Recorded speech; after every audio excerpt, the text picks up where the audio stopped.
Rev your engines for day one of the Fixed Ops Roundtable Fastlane event. Join the speed show of superstar speakers as we hit the gas on a hot-wheeled adventure. Waiting at the starting line is our speed racer, Katrina Ness. Good morning, racers. I'm Katrina Ness from Northwood University, here to referee your race. The Fixed Ops Roundtable hits the fast lane for lap one of our 4-day Grand Prix. So strap in and rev your engines because the hottest show in automotive is about to get started with the green light. On your marks, get set, go.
You don't need Hot Wheels to join this raceway. Shift gears to use the chat feature on the right side of your screen. Just be sure to select everyone and not just hosts and panelists.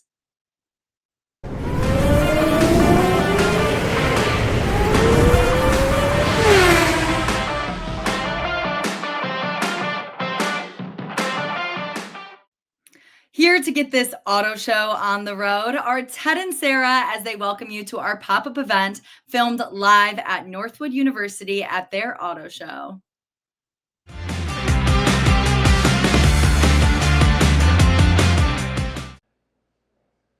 Welcome to the Fixed Ops Roundtable. I'm Sarah Vantine here with Ted Ings. We are at Northwood University during their 62nd International Auto Show. And Ted, this has been an incredible time at Northwood. It is, and I'm really excited about everything we have ahead of us. We have a lot of great panels. For myself, Sarah, I'm most excited about the student panels we have coming up and seeing a lot of the young, passionate people here at Northwood. It's incredible to see just the scale of what goes on at the International Auto Show. There's so much happening on the Northwood University campus. And like you said, Ted, the students are really at the heart of operations, and they manage so much. Almost all of the things that are happen because of the students. So at today's event, we're going to meet the students of Northwood. We're going to meet some of the faculty, of course. We're going to meet many of the alumni, also some very powerful dealers and people who operate in retail, also the women in automotive. And the list goes on and on, but I'm most excited again about spending this third visit here at the International Auto Show and seeing what it has to offer. It's exciting, Ted, and there's so much ahead for Northwood University. Incredible people, incredible learning opportunities here. All right, so with that, everybody, please stay with us. Sarah Vantine are here at the International Auto Show at Northwood University. We're here for the pop-up event, and we're going to be right back.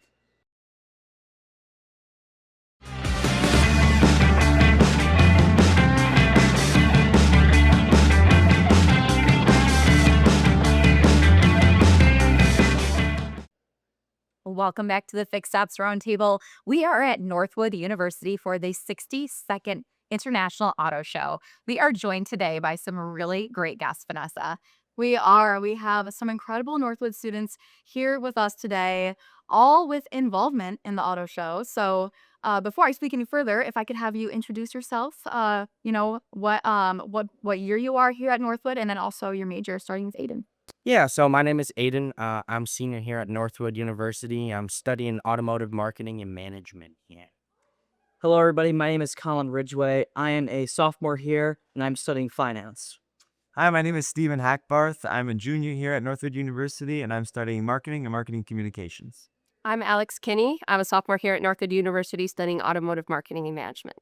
Awesome. So what are your involvements with the auto show? We can start back with you, Alex. I am the captain of Volkswagen this year. I'm the captain of Team BMW. I'm the captain of Team Porsche. And I'm the co-captain of Team Cadillac. Awesome. And is this your first year being involved in the auto show? You guys have been involved?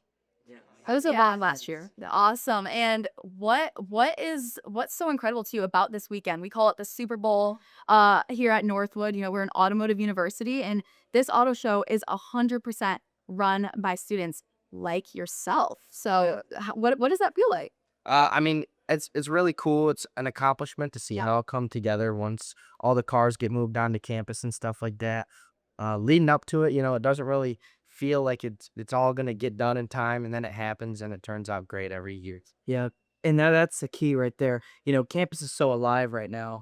And what I love most about the auto show is it's not just automotive majors, right? It's everybody comes together. I'm finance major and I am on a team, right? I'm a team captain. So that's really my favorite part of it is the involvement. It's such a big event. So 100%. And even with the executive board, there's different departments: logistics, marketing, finance. And each student on that board, they're not all automotive majors. We don't even have to have our general chair have an automotive major. We've had finance majors become the general chair in the past. So I think that's so incredible that it's an event where we all come together from different backgrounds, different majors, and we're able to utilize that and apply it to the real world. And Stephen, I know that you're a marketing communications major like I was in college. And so how have you been able to take what you've learned in the classroom and kind of apply it to the auto show? 100%. So I think a lot about the theme this year of the 60-second auto show, and which is Elevate. Yeah. And it's all about elevating the guest experience when they're coming through the auto show.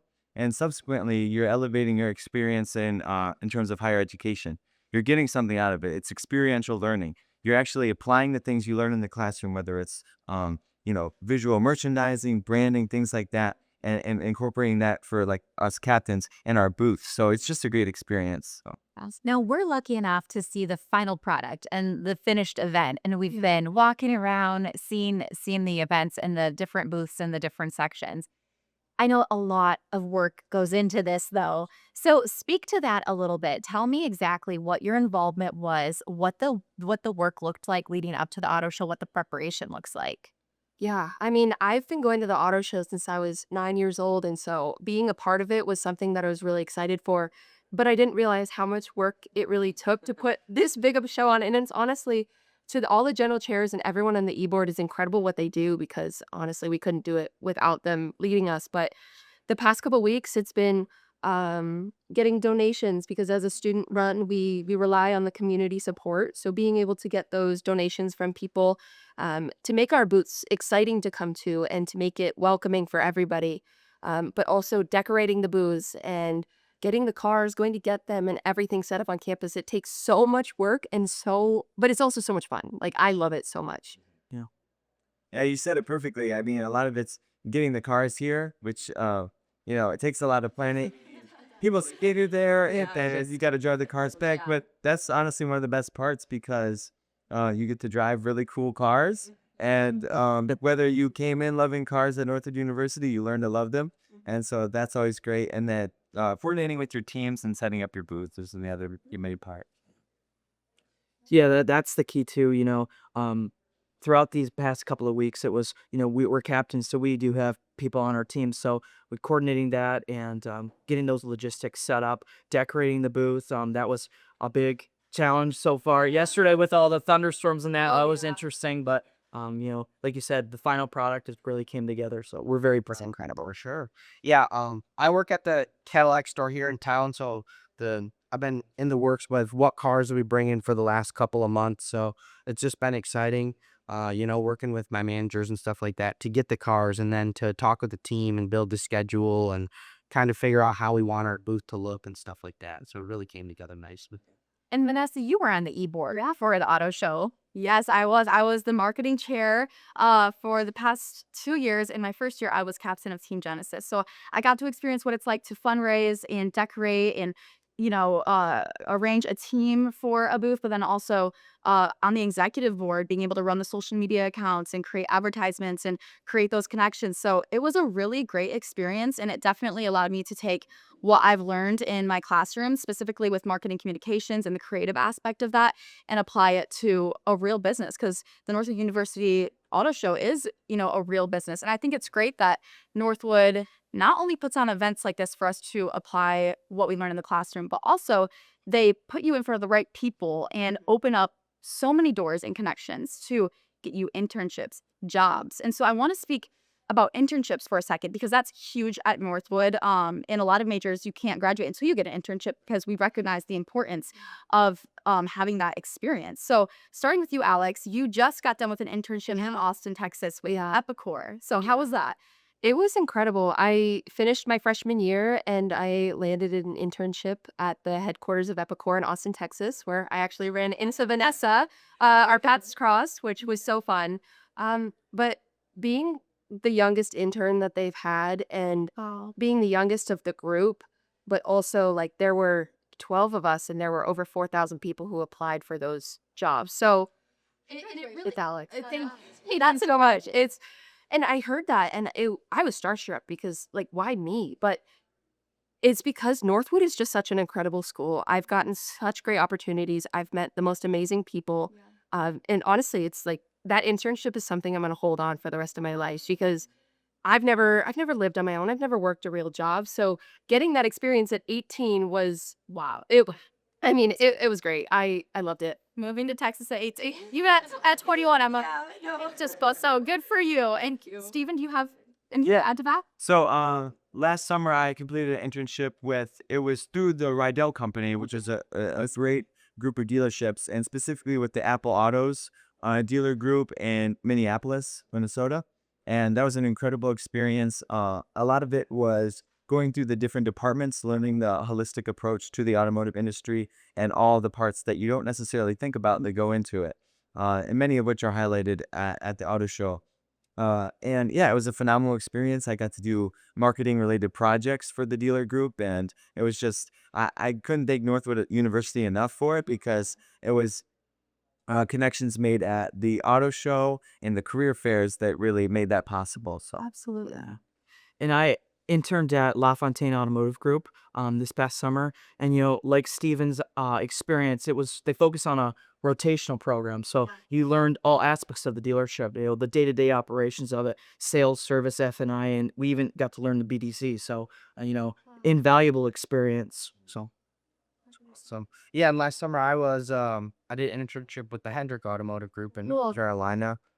So really great company. It was really fun to work with them, and same thing, rotational. So got to kind of see all the departments there, and yeah. For sure. Yeah. And you're gaining experience, many of you on the retail side, working in a dealership, rotational, seeing what department you like, but also corporate side, working for Epicor. I interned with CDK Global, and they really provide such great opportunities, Northwood does. And you guys are some rock star students. These are rock star students, Angie.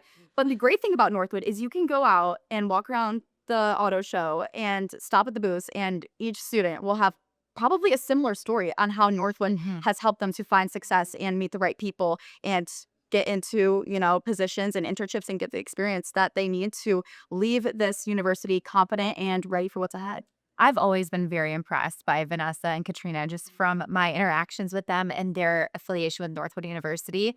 But I realized that they are two of many. It's every student that I've interacted with thus far has been so impressive. The work ethic, the drive, the entrepreneurial spirit. I feel like it is just promoted and fostered at Northwood University. So it seems like if you have that bone in your body, this is the place to be. 100%. Thank you so much for joining us today and taking time out of your busy weekend, auto show weekends. Thank you guys so much. Yeah, we wish you the best this weekend. It's going to be incredible. Great. As for Angie and I, we will be right back.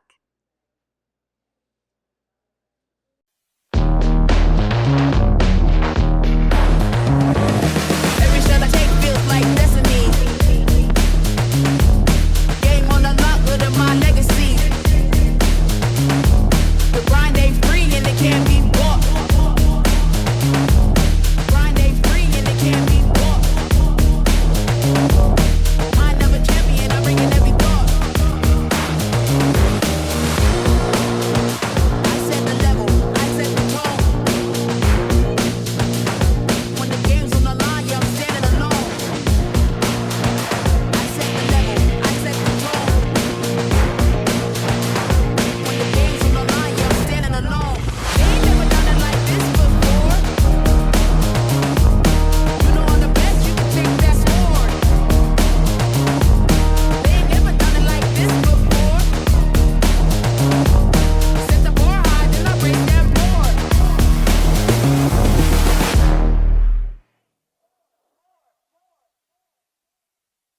Transform your service department into the ultimate customer experience. Boost profits and speed up approvals with X-Time Solutions while increasing revenue by up to 46% more dollars per RO. Power on X-Time by Cox Automotive.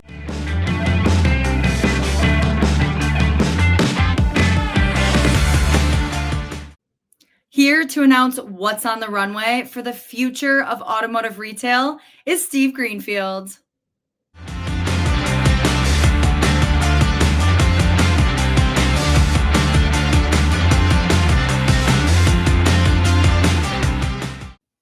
Welcome back to the Fixed Ops Roundtable. I'm Sarah Vantine here today with Steve Greenfield of the general partner of Automotive Ventures. Steve, I am looking forward to our conversation today. Sarah, it's great to catch up. Thanks for having me on. It's always nice to put the industry into perspective. And Steve, we are always talking about the future of automotive retail, and we've got quite the topics for everybody today that we're going to cover. But first, before we get into all of the questions, just for our audience today listening, tell us a little bit about Automotive Ventures and what you do. Yeah, we've been investing now for about 5 years, well, almost exactly 5 years. We're on our third fund. We've made 48 investments, a lot of it's dealer-facing technologies. And, we typically invest as early as possible, try to find these entrepreneurs where they're either pre-money, pre-revenue, or they've got the first handful of dealers. And, put some money to work, a small amount. We typically invest about $500,000 initially, and then support them over their growth. So we've had some really great growers, as you know, probably most notably WarCloud, but a bunch of companies that have done extremely well.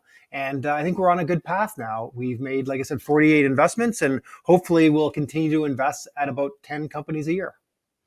And Steve, this perspective and this investment that you go through quite the list of companies that want to be part of this. And then, like you said, you only select a select few for this opportunity to partner with you. But, thinking about, the broader market in general. So as we're kind of peeling the layers back of the onion and talking about what's going on in automotive retail, because of you're in touch with all of these different companies and seeing everything happening throughout the industry, you have a really unique perspective of what's happening in the marketplace. So first, I'd just like to get your take. What's going on in the end of 2025 and what can we expect going into 2026? Yeah, it's a great question. Still a lot of uncertainty. I were talking in the green room before the call. As of last month, we saw that new car prices have peaked at over $50,000 for the average new car. And that and also an environment where interest rates are higher is just a challenge for consumers to get financed. We've seen a bit of a blip increase in default rates for subprime customers. Luckily, not really for prime customers yet. But whether you're a prime customer or a subprime customer, you might be carrying a vehicle with negative equity from back in buying in COVID days, where everything was selling above MSRP. Dealers are having a harder time getting consumers with negative equity into a new car that's more expensive, whether it's a new or used vehicle, and with higher interest rates. So more important than ever, dealers need to focus on those things they can control. They can't control the economy, but they sure as heck can control parts and service and fixed ops overall. So, that's the theme of today's conversation. But I think, we need to continue to help our dealer partners figure out what they can control and pull the levers on the things that they can control, which includes, to a large part, fixed operations. Well, and I'm glad you took the conversation into the fixed operations, because this is a really good opportunity. I mean, it's not a great opportunity when you're talking about the front end of the house and vehicle prices, increasing, and some of the payments and the rates, continuing to climb as far as those vehicles go. But the back end, there's a lot of opportunity for customer retention and to really enhance the customer experience in that retention process. And we're seeing a lot more use of, different types of tools to really help in that. So could you share with us, a little bit more about that outlook? What are some of the ways that dealers are really staying ahead on the technology side in fixed operations? Yeah, well, luckily, when I started in the industry 25 years ago, I remember my very, very first NADA was in Orlando in 2000. And as I walked around that floor, almost all of the vendors on the floor were trying to help dealers sell an incremental car, right? More leads, more car sales, whatever it might be. Luckily enough, over the last, say, decade, and definitely 5 years, we've seen many more entrepreneurs focusing on fixed operations. And dealers have clued in, hey, more than half of my profit is generated through fixed ops. I need more technology solutions. And the entrepreneurs have followed, right? They understand that the dealers are looking for more opportunities for fixed ops. But I would say still, if you look at the proportion of vendors at the NADA exhibit floor, the vast predominance of them are focused on variable ops and not fixed ops. So I do think it's a great opportunity for entrepreneurs to be focused on this space, and a great opportunity for dealers to be looking for new vendors to partner with to drive more efficiency, either more revenue, more profitability, taking out costs, or what have you. The first wave of AI really in the space has been focused, interestingly enough, on fixed ops. A lot of it is helping dealers take phone calls. So NADA stats show that the average dealer for fixed ops, I believe, you can correct me, Sarah, but they don't answer 38% of the calls. And I can now turn on some AI engine to answer 100% of the calls, both during operating hours and after operating hours. And for the more simple questions, which might be, is my car ready? Can I make payment for my car? When can I pick up my car? The AI bots seem to be doing a pretty good job of answering those questions. Obviously, when the questions are more complex, or the AI bots get confused, they have to hand it off to a human. Which they also do. They pass off sort of the warm customer call. But I'm very excited because I think we're seeing, the first wave of AI innovation really around fixed ops, answering phone calls. And it's going to get much more complex here and exciting, frankly, as we see AI start to be able to make outbound calls, texts, chats, etc., emails to consumers. And I think the dealers are going to benefit greatly. Well, and I want to go back to the entrepreneur side of this equation too, because there's a lot of people listening today, and they're thinking about the market outlook. They're thinking about all these pieces, and they're like, well, I'm not really sure, in a sea of all these companies that I'm considering and thinking about in technology, where should I really look? So could you walk us through maybe some of the companies that you're looking at, some of the ones that you've recently made investments with, and what our listeners today can really glean from that side of fixed operations? Yeah, I empathize with dealers. I have for 25 years. When they walk show floors like NADA, it's awfully confusing. They're being pitched a lot of things, and it's hard to discern from one vendor to the next vendor. I would start with very practical use cases. What are you trying to solve? What's your strategy? And that might be, increasing the amount per RO, or helping my technicians bill more hours, or whatever it might be. But start with, what are the objectives that you would like to drive over the next quarter or next year? And then work closely with either your existing vendors or new companies to see if you can drive those metrics overall. Some of the companies we've seen recently, one of the companies that we know quite well, Sarah, BusyCar, which helps dealers identify VIN numbers in their local area that have open recalls, and then get that recall work done in their shops. I mean, they just raise money, as we saw, a significant amount of money. So the founder, Ryan Maher, is doing very, very well. But, he started with a very practical use case. Like, there are a bunch of VINs local to me of my same brand that have open recalls. How to identify them and get some of that work done. That's been a great home run for him. Kudos to him. He's built a really nice business. One of the companies that I mentioned earlier that our first investment was in WarCloud. I serve on the board and work very close with Jim Roche, who's been on the show a number of times, but very practical use case, which is let us help dealers make more money and get paid faster through their warranty reimbursement back to the OEM. And we automate that process on behalf of dealers. So I do think that it is confusing, to your point, Sarah. They're going to be swarmed by a bunch of different vendors. And it's hard sometimes to make sense or tell the difference between the pitches I'm getting from different vendors. The important thing is to start with what you're trying to accomplish with your business, and then seek out vendors that can uniquely unlock those KPIs for you and help you accomplish your business goals. It's otherwise, I think it's really very, very confusing sometimes with just the sheer number of vendors that are out there. That's so true, Steve. And in going on the other side of the equation, in talking about, dealers looking at the NADA Expo and getting overwhelmed, it's almost like you have all these browser tabs open, when you walk into an expo, and it's just overwhelming, the amount of information that's out there. But, thinking about really the objective, I would say, for a dealer that's attending, the Fixed Ops Roundtable or any of these events, they're wanting to take away pieces of information that are really going to help them, as you said, really make a strong business case for the problem or the thing that they want to elevate within their service department or within their sales departments. We're seeing quite a exchange from the customer side of the equation, where customers are becoming far more educated about the products, far more educated about the technology that's in these vehicles.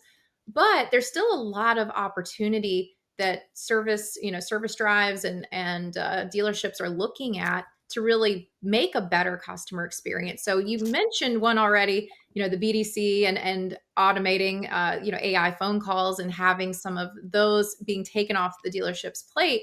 But what other types of technology are you seeing that are really being successful with that customer experience?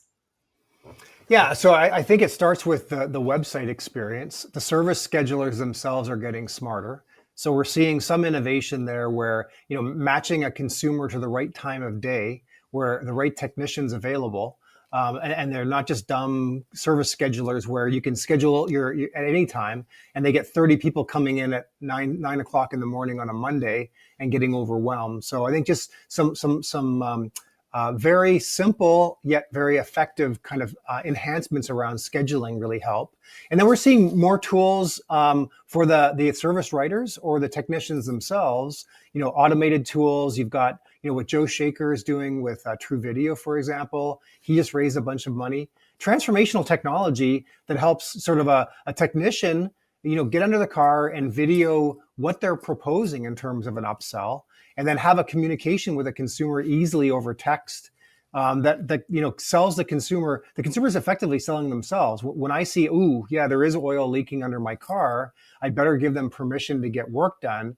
It's dramatically more effective than someone sending sort of like a PDF of a proposed invoice, and then me trying to figure out should I approve this work or should I not approve this work? So I think that everyone, the CRMs within service, these solutions that are very clever with trying to figure out how dealers can convince consumers and make it easy for them to upsell themselves, pay online, schedule time to bring their car in and or pick up their vehicle. We're seeing all sorts of new technologies emerge that we wouldn't have seen sort of 10 years ago because there wasn't the entrepreneurial focus on fixed ops. And the last thing I'll say is, then the hope is with AI, we're going to make all of these products that much better.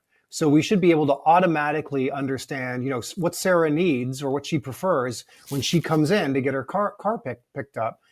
Does she like a loaner car? And if so, what are her typical choices that she chooses for these kinds of things. And I think that, we're about to see a dramatic step up in the sophistication around how we treat the consumer within fixed ops. And a lot of that will be driven by these AI powered new startups. It's so incredible to hear your insights, Steve, and pivoting a little bit to kind of talk about the global automotive industry, because one of the unique things that you do, you have the opportunities to go around the world and really see what's happening in other countries and other markets outside of the United States, and really get this global perspective about what's happening broader in our industry. So what are you seeing today that dealers, in the States should be paying attention to?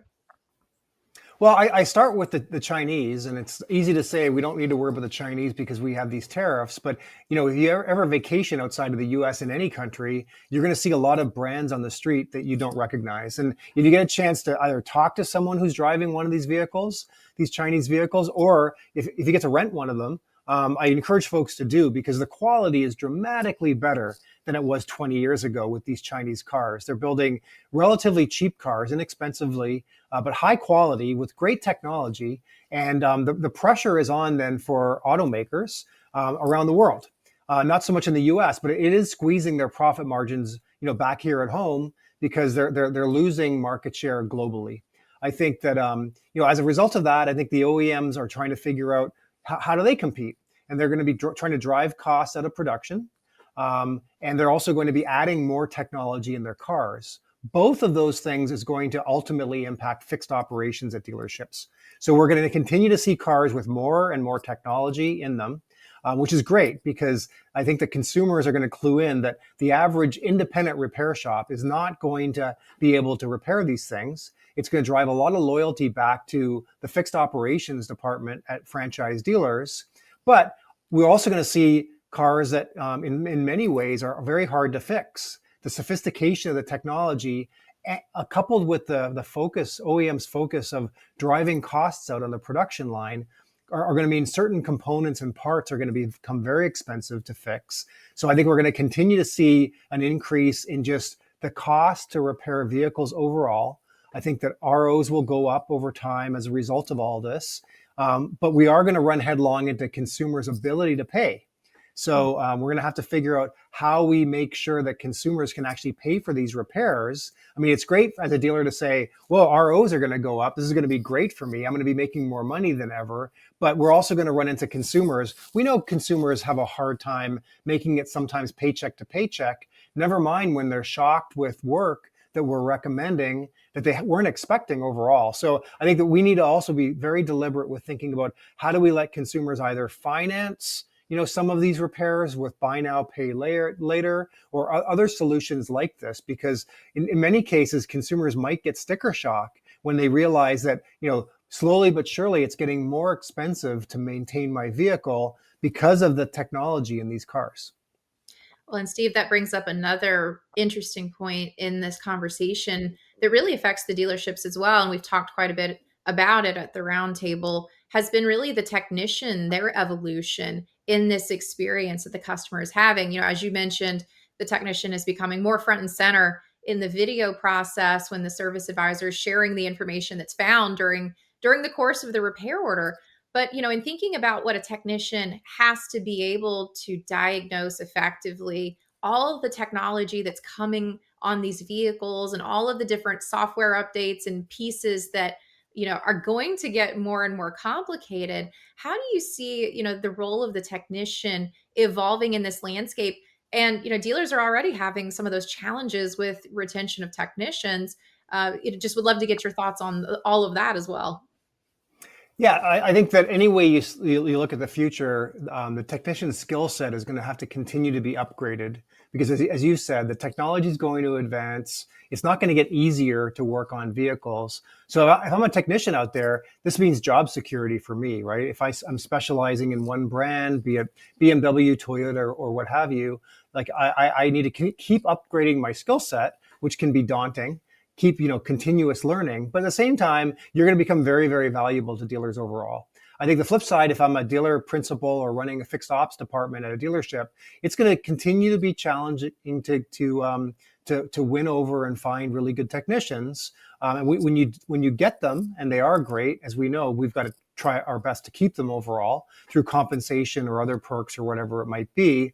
But I think that the one benefit I would say is because, cars are becoming effectively technology devices, we may be more successful with, encouraging kids that are either graduating from college or from high school to look at a career path within, working on these vehicles, because it isn't just turning wrenches anymore. It's like a lot of it is going to be the technology of these vehicles.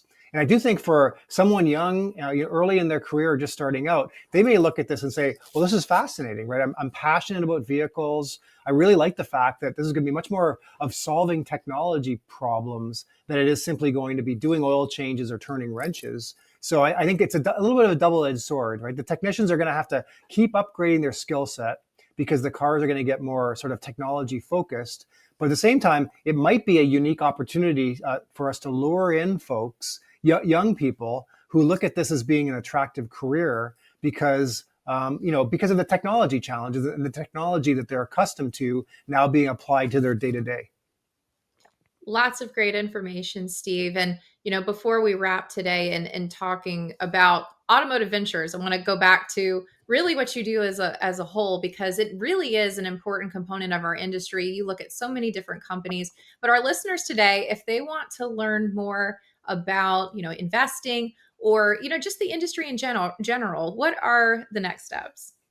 That's quite a softball for me, so I'll swing hard at that one, Sarah. Thank you.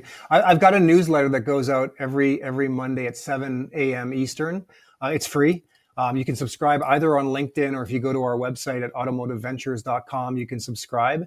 We've got about 15,000 folks that subscribe to it now, and I put a lot of work into that to curate the news of the last week that I think is really going to resonate for the industry. So if you want to check it out, there's no cost.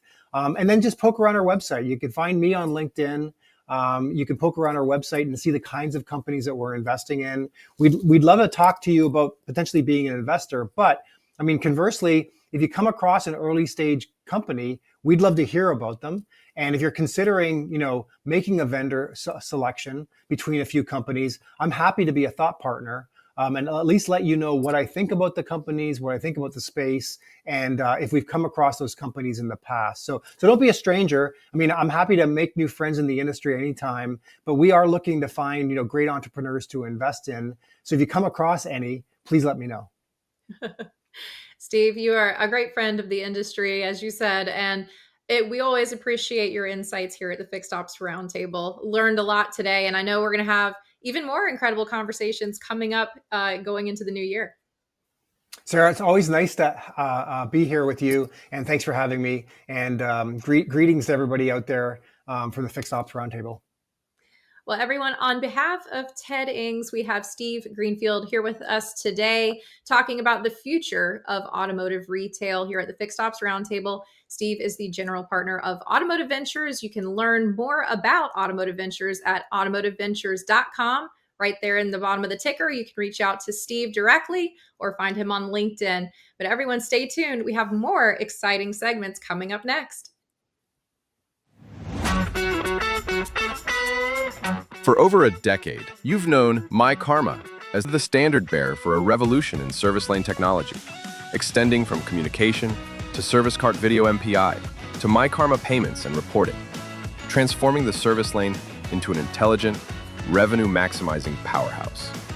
MyKaarma's insight and experience, stretching across thousands of dealerships, means that we can bring workflow AI into your dealership in a way that really makes sense, that's useful, and makes a real difference to your bottom line. Fixed Ops doesn't need another chatbot. It needs AI that closes the loop.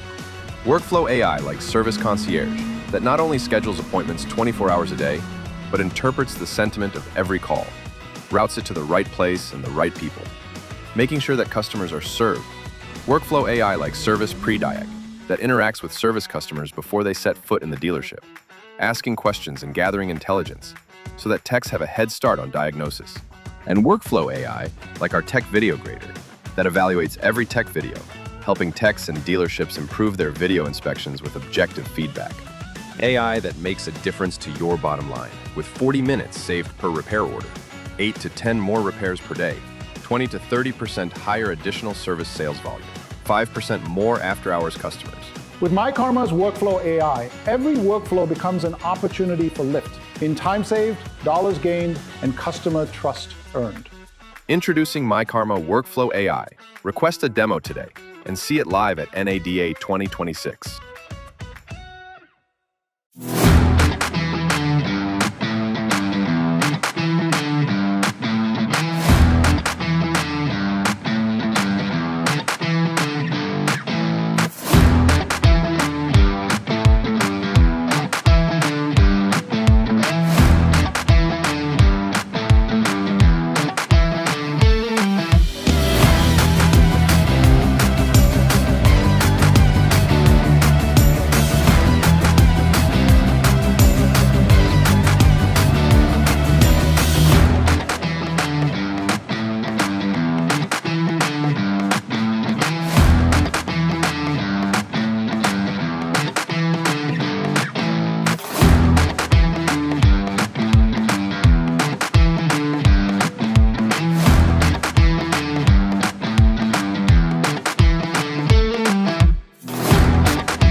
Don't go hopping off. Join us as a fly on the wall for the CEO of FrogData.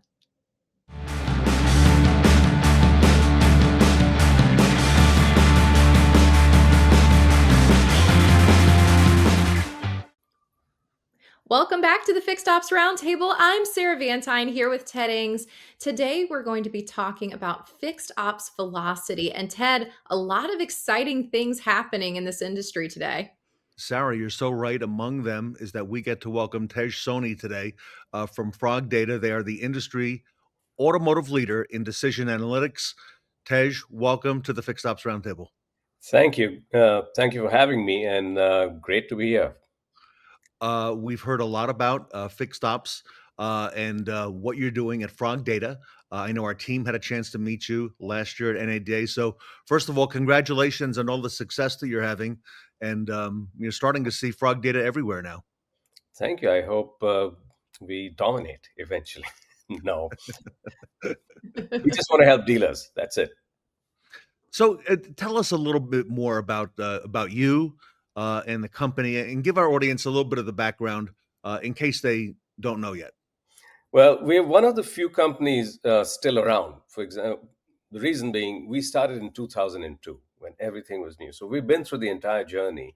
We started, we do stock images. We're the largest producer of content for the automotive industry with studios in LA and in Belgium. We do digital retail platforms, websites. And then 10 years back, we launched FrogData. And, we always try to find innovation so that it can help dealers. In 2014, I was looking at what next? Where's we've done the websites, we've done CRM, we've done content. What's the next evolution? And then we were looking, it's going to be data, because the dealers have too many silos of data within the organization. They've got the DMS, they have the CRM, they have the service appointment, they have the service management, all these systems, and they're logging into 1, 2, 3, 4 dashboards at the same time and trying to get information. And there's no central repository of that. It was just that simple idea that we need to bring data together. And then it was literally 6 years of building the platform, solving all the problems that come with integrating data across every DMS, every CRM, every service appointment and marketing system, Google Analytics, Auto. So we've brought all the data into one data mart. Now, once you get all the data in place, very interesting things start happening. And what we've done with FrogData, and this is before ChatGPT, remember, we were doing machine learning well before ChatGPT was even in the lexicon, right? And our goal was all the reporting that you see in systems is designed by us. It's your imagination, it's your needs. And you're saying, I want this report, and the system gives you that report. And in reality, what's happening is the data is saying something else. So with FrogData, we let the data speak. That's how I put it. All right. We remove the noise from the signal. We take the signal and then we create insights and predictive analytics and what to do's and all of that by understanding what the data is saying, not by what we want to see. And that changes things dramatically, because if you have an open mind and you listen, it's going to tell you things that you are probably contrary to your beliefs or to your, what you've been doing for the longest time. So the good thing is we've built this platform which serves us not only in fixed ops but in other parts of dealership operations. The tough part is getting dealers to accept change, and that's our mission. Like, how do we help them adopt it and improve their operations? So it's been 23 years. We're still there. Virtually every competitor who was around at that time has been acquired or has shut down, but we're still there, and we still build great products, and we're having fun. Tej, it's so fascinating to hear just the journey that FrogData has been on over the last 23 years.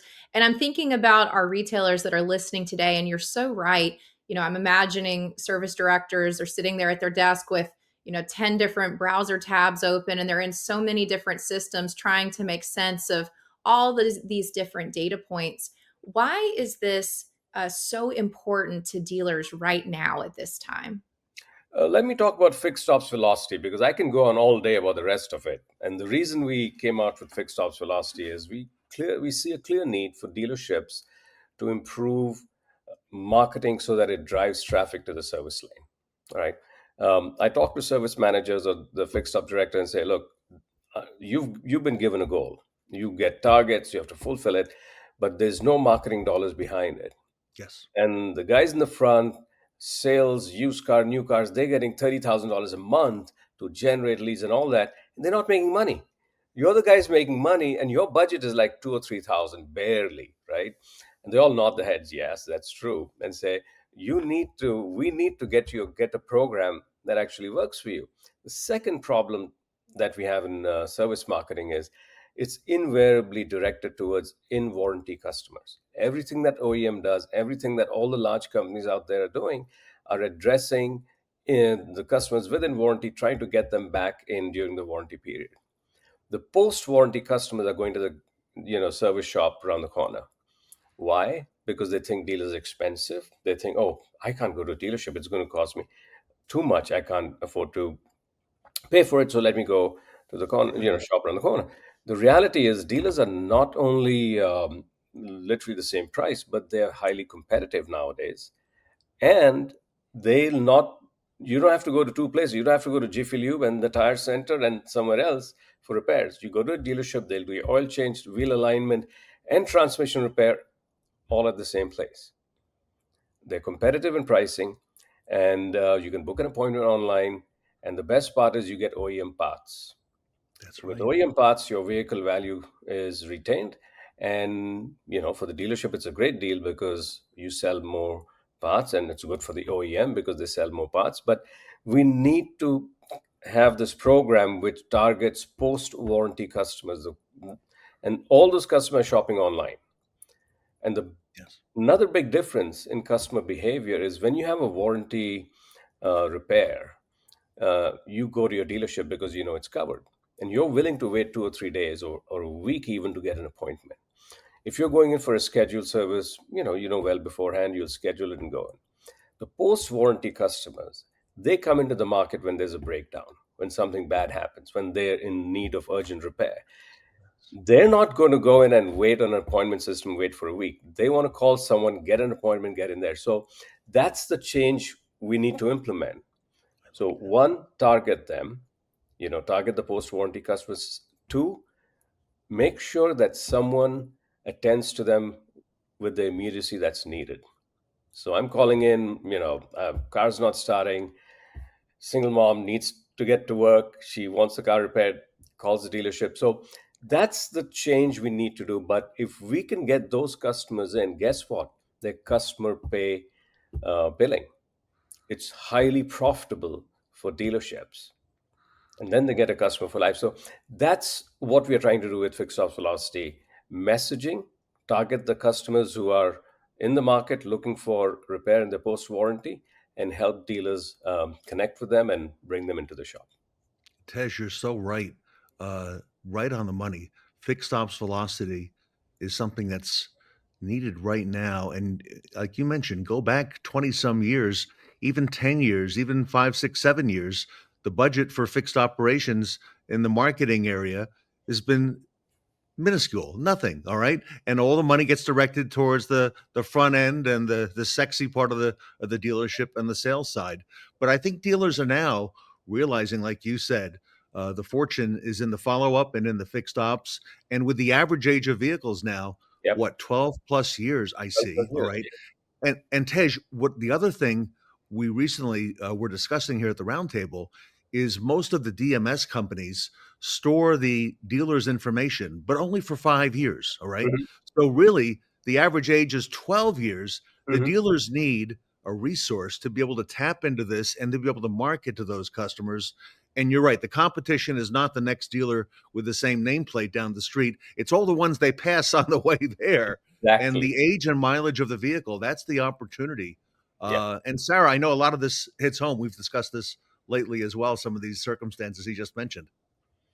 It definitely does. And Tej, it's really exciting, for dealers listening today, because I'm sure there's a lot of dealers that are really, really looking at this closely now, especially, again, as new car prices continue to climb and we're seeing an average of $50,000 or more MSRP on a new car. I would love to get some examples, like as far as some success stories that you've had, with fixed ops velocity, and dealers that have really been able to embrace this and have that kind of difference. Well, we have success stories. I don't think I should mention names without their permission, but there's a big Ford dealership that came on the program. And one of the things we did for them is we said, look, there's a couple of things you need to do. We need to improve your online business profile. So, you have a Google My Business listing. It should have a service section. It should have the offer. So we went and upgraded Google My Business, upgraded Yelp, did all the social media other than Facebook. We don't consider Facebook good for business, but every other update that's possible. And then we gave them a dedicated website for service. And they're like, I don't need a dedicated website. I already have a website which is with a service section. And I can't explain this enough. I tell them, listen, please understand how Google works, right? Google has taken it upon themselves. We're going to get the best information to our customers. So when someone searches F-150 repair, it's going to bring up the service shop whose entire website is dedicated to repair. When they look at a dealership website, only 10% of your website is repair. He says, maybe he does repair, but he's not the repair shop. Yeah. So if you want to compete online, you need to be very clear. I am dedicated repair shop. I can do repairs, and I'm Ford, and these are the reasons you come to me, and you explain it. And so it gives you a chance to, do your messaging that, hey, if you come, you have a waiting lounge, you have loaners, you have, Uber rides, all of that taken care of if you bring your car. So there's so much the dealer can offer. And again, purely from a internet marketing point of view, if you think of internet as falling rain and a website as a cup of, in which you're gathering water, the more websites you have, the more traffic you're going to get. It's a very, very simple, formula. So we tell the dealer, it's in the program. If you don't want it, we don't lower the cost, but get a dedicated website. It's going to generate a ton of phone calls. And guess what? We're generating up to 100 phone calls a month for appointments alone. Okay. And it's costing them less than $3 a call. Tej, that's brilliant. Okay. The Yep. website focus, you mentioned the Google My Business with the website and a Uh-huh. website that's focused on these repairs. And you were very generous by giving them 10%, okay, for service repairs. I don't even think it's that much on their current website, It's if that. not. Yeah, and you have to update. It's not, when a customer is looking for service and he has to navigate through new cars and used cars and then get to the service section. All you have are coupons, and that's it. We want to tell the customer, hey, when you come in, this is the experience you're going to have. look, this is how a service based look. Here's a video of us doing this. People are used to that kind of, information today when they go online.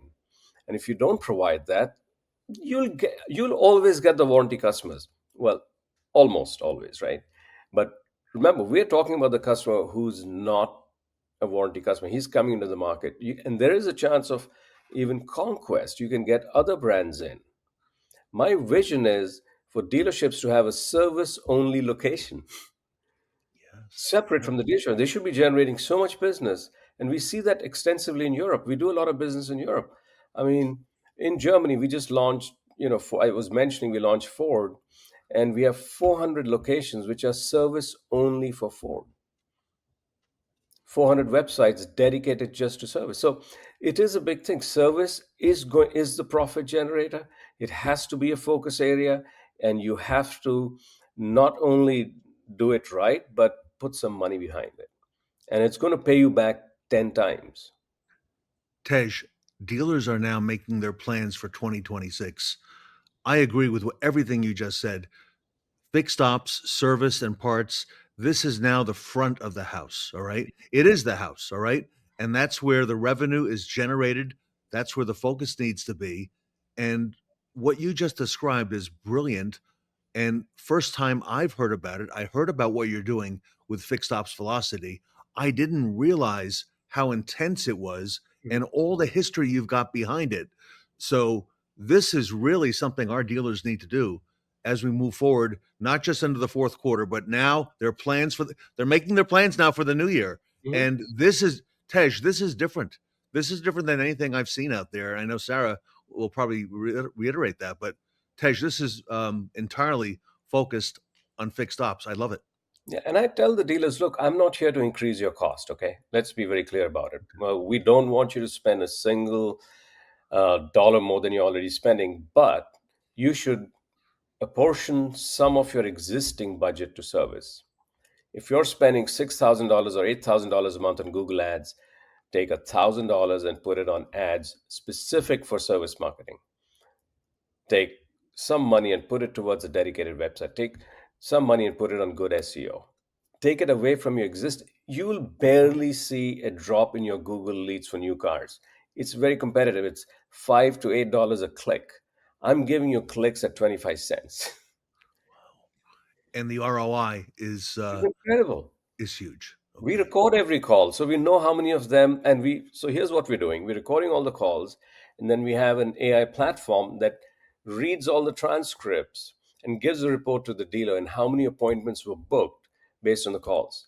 Then we take the call data and we match it with the DMS, and we show the dealer how many people called in and then actually, did business with them because there's a repair order with that number on it. Tej, this is incredible to hear, just the entire ecosystem that you've created. I mean, this really makes a huge difference in the customer experience too. I mean, I'm just thinking about, like you mentioned, households, they may have different cars in their garages from different brands, but they're trying to navigate figuring out, all right, what is the best place that I can get my family's vehicles serviced? And this is just, it's really next level. But, as far as the dealer listening today, I'm sure they're wondering, what is the best way to get started? How do I start on this journey? What information do I need to prepare, for FrogData and for Fixed Ops Velocity? So that's the good news. We are a full service program. Now, when we sign up a dealership, we start with an onboarding which walks through, hey, what are your goals? How much business do you want? What's your real problem? Is it technicians? Is it spare capacity? Is it product mix? We go down that, and then we craft a marketing program which is specific to that dealer. So we had this dealer who came to us. He's in a mall. I don't remember which city. And he says, I get a lot of traffic, this was a repair shop. We get a lot of traffic coming in from 50 miles away and coming into the mall. I'd like to offer them service while they shop. And so we had to craft a complete new program for them because it's addressing shoppers who are coming, hey, drop your car in. By the time you're done, your repairs will be done. and things like that. So it has to be customized to a great You extent. customize it, yeah. We Okay. customize it because, and there's a team that's works on it, and there's so much of data that we go through. We're a data analytics company, right? So we're actually doing the next step now. We're talking to the dealer and say this should be a product mix. If I benchmark all the dealers, you should be doing, let's say, 10 transmission jobs every month, right? But I'm seeing that you're doing only 5. But if you're a Ford dealer, I know the F-150s come in for repair after about 3 years, and there's 50% of them who need a transmission job. By the way, I've looked into your DMS and I've identified 200 F-150s you've sold 3 years back who would most likely need a transmission job. Can I do an email campaign for you? Brilliant. That's in the program, by the way. Tej, I love it. I have to confess, I didn't know it was this good. I call it Automotive Mastermind for Service. Okay, I love it. That includes the marketing plus Automotive Mastermind for Service. All right, here we are in mid-November. As I mentioned, dealers are looking forward.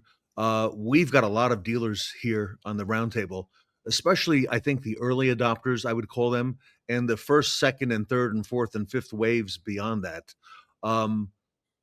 I want to invite you back, and let's talk a little bit more about this on our next roundtable. But in the meantime, okay, if our dealer wants to ask questions, get some more information on what you're doing, maybe find out, like you said, how this will work for them, all right? Tej, what's the next step for our dealers? How do we get in touch, and how do we find out more? They can just go to our website, submit a lead. That's the easiest way. And I think at the end of this, they can email me, tej@ismocars.com. I get every lead that comes into the company from every country. So I'm on top of it. Tej, you're the CEO. You started this. Congratulations to you, your team, and your just amazing concepts, and you're applying them to real life. And this is needed right now. Tej, on behalf of the Fixed Ops Roundtable, Sarah and I want to wish you and your family and the FrogData family here in the States a happy Thanksgiving next week. And like I said, I'd like to have you back on our next show, and let's talk a little bit more, and let's find out even more details about this. I love Fixed Ops Velocity. Wish you all happy Thanksgiving as well. And before I go, one last thing. We were just picked up by Ford Direct to be their preferred partner on the Ford shop for all of Ford dealers. And all Ford dealers get a special discount if they go to the shop. All right. There you have it, everybody. Very powerful. Tej Soni, everybody. CEO of FrogData. The product is Fixed Ops Velocity. You heard it here on the Fixed Ops Roundtable. Get the information you need now, and look forward to hearing a lot more from this gentleman and from FrogData in the near future. So, Tej, on behalf of the Roundtable, thank you for all you do. Pleasure. Thank you for having me again. FrogData, everybody. Fixed Ops Velocity here with us today at the Fixed Ops Roundtable. Hello, everyone. It's Vanessa Collins. And Katrina Ness. We are here coming to you live from the NADA show floor with the Fixed Ops Roundtable. We are here at FrogData's booth with Tej Soni. Thank you so much for being here. Thank you. Thank you for having us. Yeah. So if we want to, first and foremost, get started with a quick introduction, who are you and what do you do for FrogData? I'm the CEO of FrogData, having founded it about 8 years ago. And we're one of the leading companies in decision analytics for automotive. Awesome. That is so awesome. Can I ask you, what made you come up with this brilliant idea and inspired you to become the founder of this company? Well, we looked around and we said, what's new and what's happening in the industry? And this is way before ChatGPT and AI. We thought that, well, there's a lot of data floating around and we need to put it to work. And that's what we did. We just took the data and worked it took us about 6 years to build the data lake and the analytics on top of it, but we were one of the earliest companies to come out with the decision analytics platform for automotive. Wow, yes, and we say AI all over the place here, and I love that you guys were one of the first to hop on that trend. I usually don't like the word AI because it's more decision analytics, and AI is very different, and we can go into that technically, but decision analytics is the right terminology to use. Awesome. Yeah, and Tej, FrogData, it's an amazing company. And now there's multiple different products, more specifically Fixed Ops Mojo, if you could speak a little bit more to that. Yeah, so we initially built a product called FDAP, which is FrogData Decision Analytics Platform, but we realized it's too big a tool for dealerships. And so we've carved out Fixed Ops Mojo, which is the fixed operations management system for dealerships. And what we've done is we've taken all the reports, we've taken all the information that's there and made it actionable. So whereas you might get the same reports in DMS, they're static. They don't really tell you what to do. Not only did we make it easy to use, we give insights, we give them advice, and we tell them to focus on the most important things that'll give the best results. Awesome. Wow. Tell us a little bit about what makes you guys different in the industry and how you go about facing obstacles like changes and other things that come up abruptly. So first of all, we're very technology oriented, so we've got a platform that's best in class in terms of processing data and giving them the insights. But most importantly, it's the team that works with the dealerships. We don't just give them a software and say, here, just use it. We engage with them every month, coming back to them with insights and advice on how to improve. So we call ourselves the service manager's best friend, and we want them to think of us like that, is we work with you to make you successful. And my analogy is if you go back to the Olympics and you look at all the gymnasts, they all had a coach. They had someone help them get onto the pedestal, and that's what we do.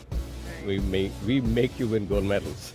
Right, and training is so important when helping dealers implement new products and helping the employees learn how to use those and learn how to use them correctly. So it's not a bad thing when companies and dealerships are switching over and trying new things. Yeah, exactly. And one of the issues is the new generation of service advisors or techs who are coming into dealerships are not as well trained. And that's a big challenge for dealerships. How do I train my team to be best in class? With our platform, you don't really have to do training because the tool themselves tells them what they should be doing today. So it's a self-help every day ready for you to use. So dealers are so happy because they no longer have to worry about the rookie coming in and them having to spend hours and hours of training because the tool does it for them. Very user-friendly. Very user-friendly, and it's like your, what do I say? It's, call a friend. Phone a friend. Phone a friend, yeah. Phone a friend. It's always there to help you. Awesome. Yeah, and Tej, it's a new year, so really quickly, what are you most excited for with FrogData in 2025? So we've identified areas of improvement. One of the problems that dealers have is fixed ops marketing because they're competing with the independent repair shops for a big chunk of the business. The repair business is about, aftermarket is about 180 billion, out of which 100 billion is just aftermarket repairs. So dealers lose customers after the warranty gets over. And we're helping them market to those customers who are not really looking for dealerships. They're on Yelp, they're on Nextdoor, and we are doing hyper-local marketing to drive those customers back into dealerships for post-warranty repairs.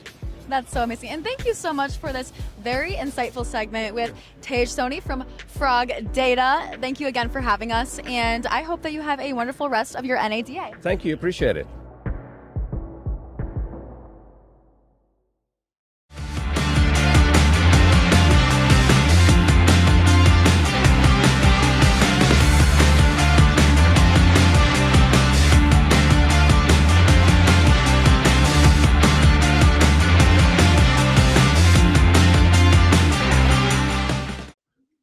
Hit the books with Skyler Chadwick as he shares the new Cox Automotive Service Study.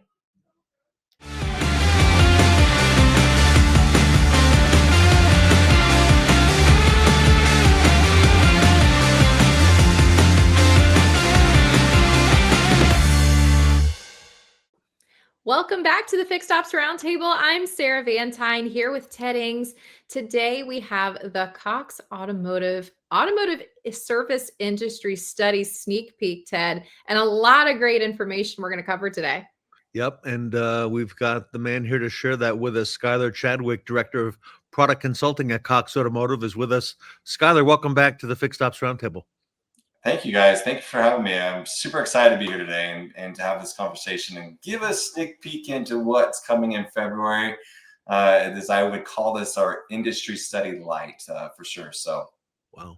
Well, we had a chance to take a little peek in the green room. I know you're going to take us through it. as only you can. So, Skyler, with that, the show is yours. Oh, awesome. Well, let's continue on.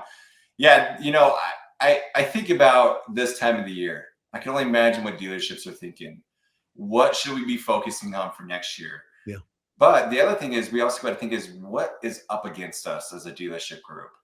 Now, I'm not going to say this is going up against every dealership in the industry, but there are a couple of things I want to highlight is that when we look at numbers, we like to look at from 2018, right? And you're going to see that throughout today. And we're going to go back to 2018 because that's so important. That's right. That was a year before COVID.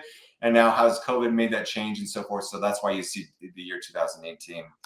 But what I want to point out is we're really up on revenue. We're up 33% from 2018 on revenue. And the reason why is because parts and labor is up, right? The cost of parts and labor is huge now. That being said, we got a big monster on our tails as dealerships is because when we look at this from 2018 to 2025 this year, we have almost 300,000 independent general repair shops that have come into the market, which is direct competition to our dealerships, right? That's a 12% increase.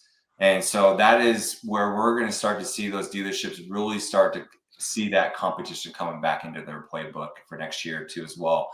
And the other thing too is you also have to think about is that we also see the average year vehicle age going up as well. So, right, we saw from 12.6 to 12.8 this year. That's a 0.2% increase, right? That's the highest we've seen in a very long time. And so, but that should be good things for dealerships and service repairs because guess what? That means major services, major repairs are going to be needed on those specific vehicles for sure. So, yeah. For sure. Yep. Yeah, Like that. Yeah. This is where I talk about, right? Dealerships were losing the piece of the pie. We actually see dealership share visits going down, and it's 12% over from 2018. You can see there that's a pretty big number.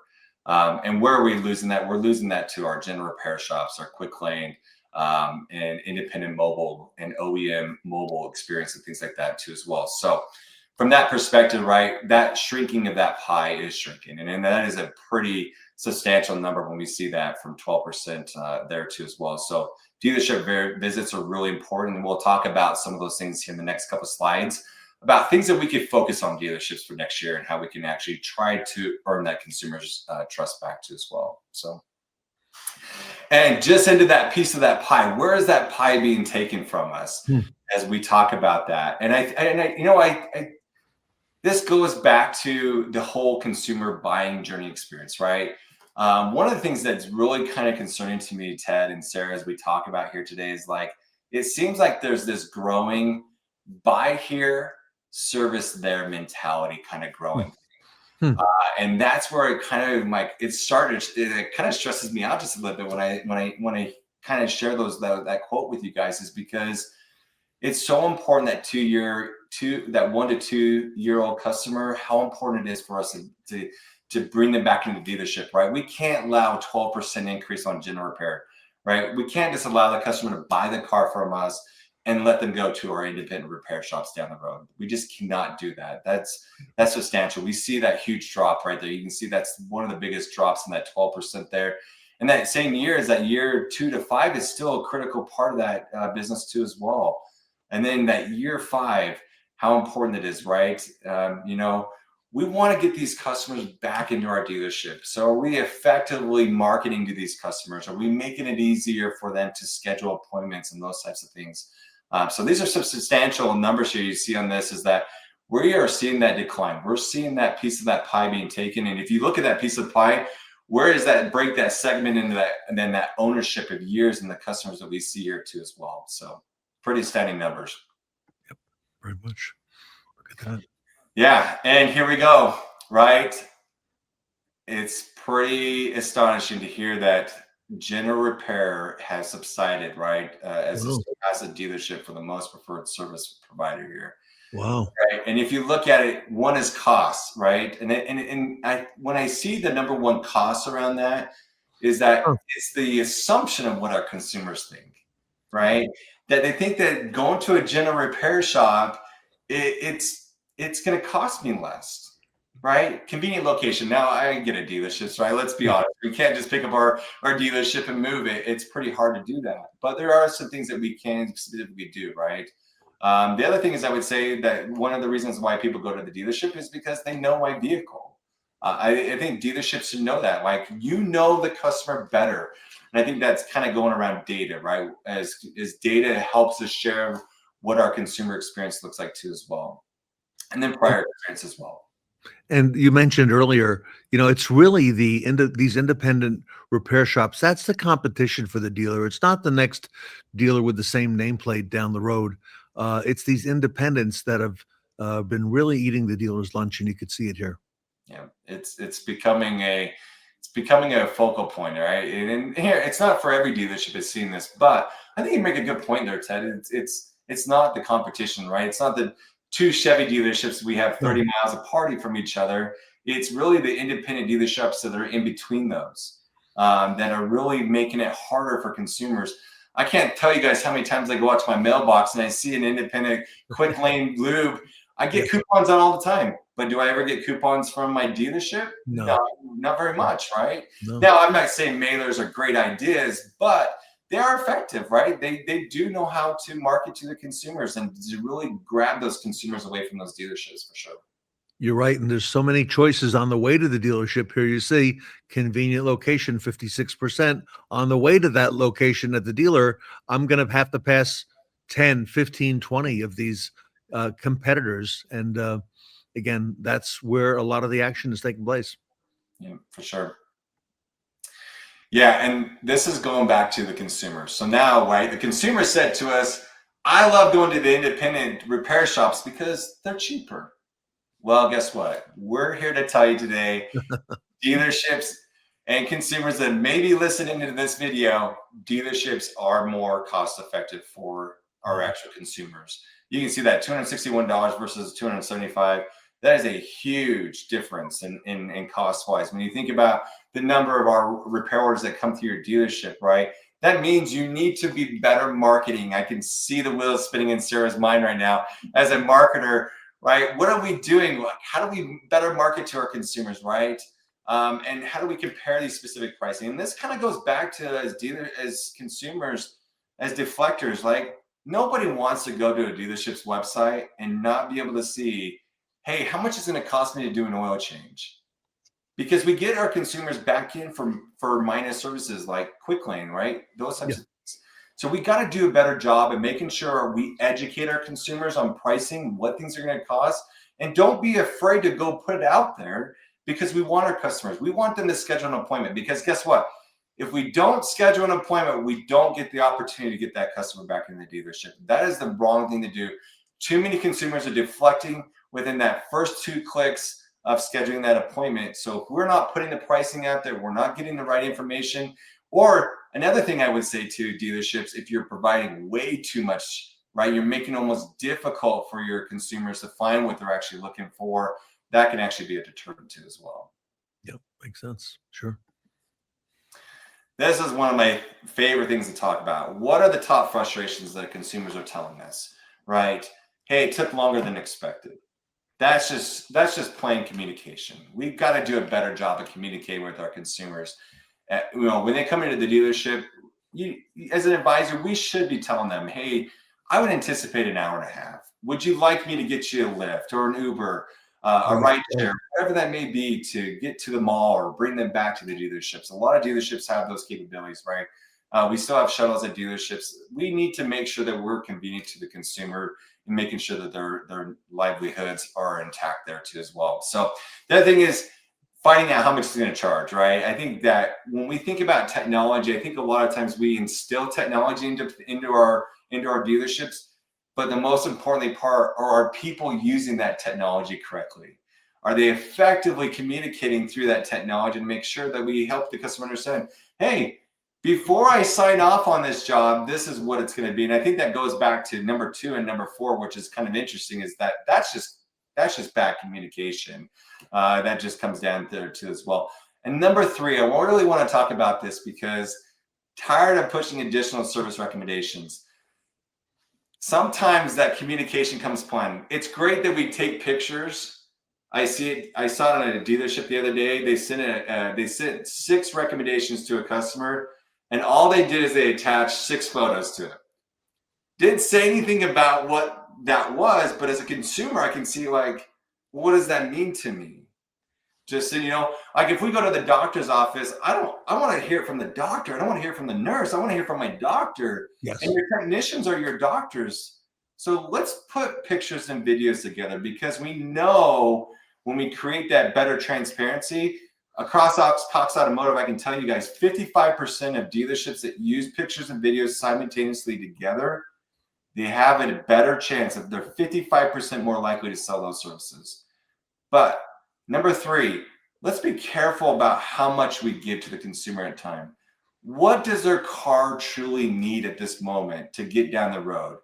And then let's focus on marketing to that customer to get them back in 3 months or 2.5 months, whatever that may be, that time measurement for your dealership too as well. So good stuff. Sarah, I think what Skyler mentioned, particularly here, number 1, service took longer than expected. If the customer, like a lot of dealerships, Skyler, you mentioned, are now calling the customer a Lyft or an Uber to take them back to work or to home. If the customer's not in the waiting room and, again, in their living room, okay, as opposed to that, the service may not appear longer than expected. Also, a lot of the follow-ups happen now at the customer's home. And as we all know, and we see, they're more inclined to go ahead with that work and spend additional dollars on that repair order on needed services, of course. Yeah, for sure. All right. This is awesome. Because when we exceed that consumer experience, right, just as expected or worse than expected or better than expected, I want to see that 51% go to that 46% mark, right? I want to see that dealerships and the consumers have a better experience when we take it to the dealership, right? Fix it on time. All these things that we're talking about, these are all things that are important. So these are exactly the quotes that we're hearing from customers, right? Poor communication. Busy your schedule. Got my service completed faster than expected. So everything's about time and communication when we look here too as well. And that goes back to time management too and shop loading, right? Making sure that we fit the consumer's needs. I think one of the best things I've seen dealerships who are being successful at it is that we're marketing to our customers to come in at the afternoons. Hey, receive a 10% discount if you come in between the hours of 2 and 5, right? Instead of getting that morning rush, let's be smarter in how we actually go better to our consumers. Let's set it up for success. Makes sense.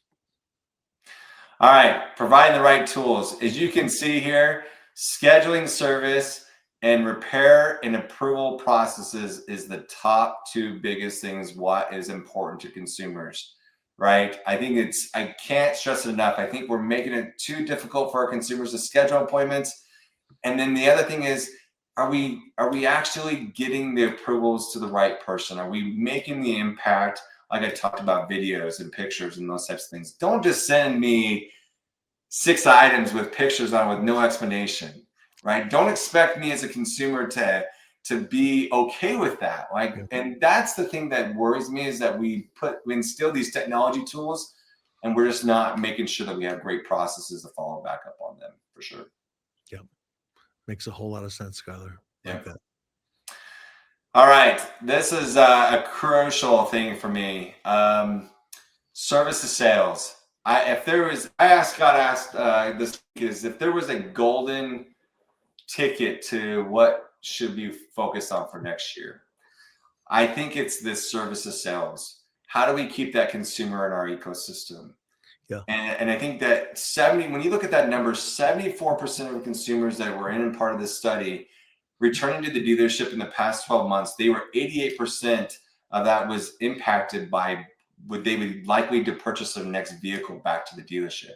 88% of the consumers. So service experience is having an impact on our front end of business. If we sell that customer, we keep them in our ecosystem, and it's all depending upon that actual 74%, right? So 44% said, you know what? I did not return to the dealership for service in the past 12 months because of likely some of these things and contributing factors to that. So my golden ticket is, how do we bring sales as a service more closely? And I think Tully Williams, who's not on this call today, who usually is, but what did he talk about, right? We are in the business of repeat and referral business. And I think that is such an important factor when we talk about that segment there, to sales as a service. It's a huge factor. And if salespeople are listening to this, 88%, right?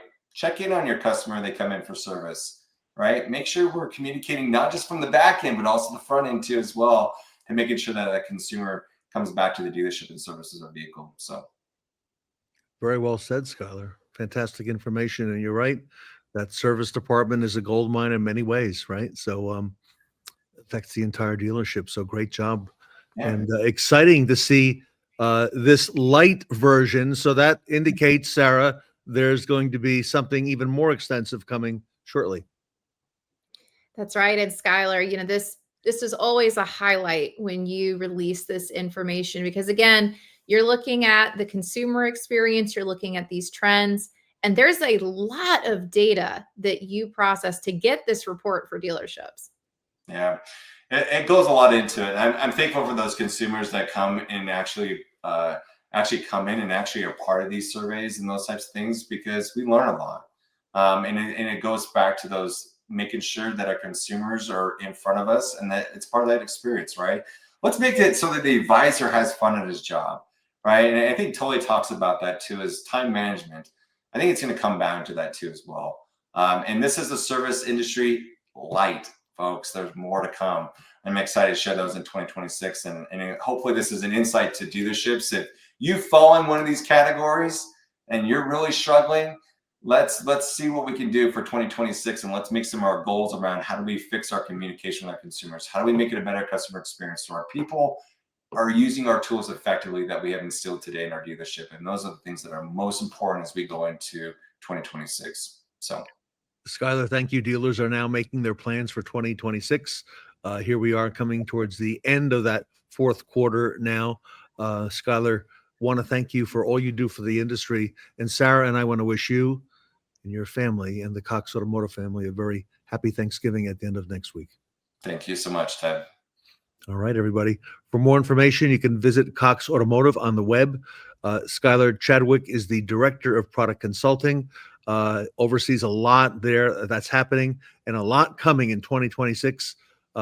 Be sure to look up Skyler, very active on social media as well. Skyler Chadwick from Cox Automotive with us today at the Fixed Ops Roundtable. Thanks, everybody. Unlock the industry's most comprehensive service technology platform. Xtime delivers a simple, fully transparent digital experience for both consumers and dealers. Get approvals on additional service recommendations in as fast as 7 minutes and earn 46% more dollars per repair order with Xtime. Dealerships and OEMs have long relied on Xtime's leading position in service scheduling, multi-point inspections, service marketing, and the consumer check-in experience. Drive revenue and profitability with our proven service technology that enhances the service experience from start to finish. Gain consumer confidence and elevate the staff experience with solutions that drive convenience and speed. Set the tone for the ultimate service experience with Xtime Schedule. Maximize your team's productivity and keep customers coming back with convenient online scheduling features and robust shop capacity management with Schedule.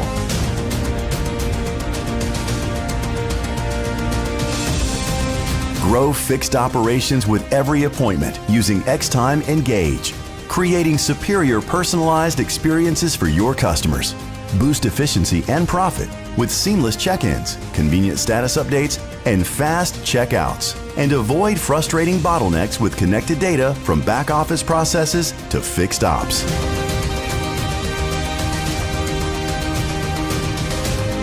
Improve your service department throughput and yield with Xtime Inspect, a fully integrated digital multi-point inspection tool. Obtain faster ASR approvals and higher profits, increasing RO value, instilling confidence in customers, and improving staff productivity with enhanced time-saving technician processes.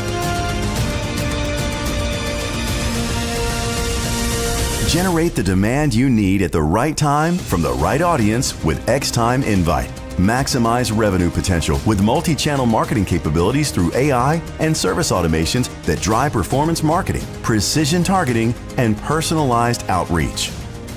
A more profitable service experience requires a better service platform. X-Time gives you the comprehensive tools you need to enhance every communication touchpoint, resulting in satisfied customers and dealership staff to ensure ROI and increase likelihood of repeat business. X-Time is a part of a powerful ecosystem of retail solutions from Cox Automotive. Power on Retail 360.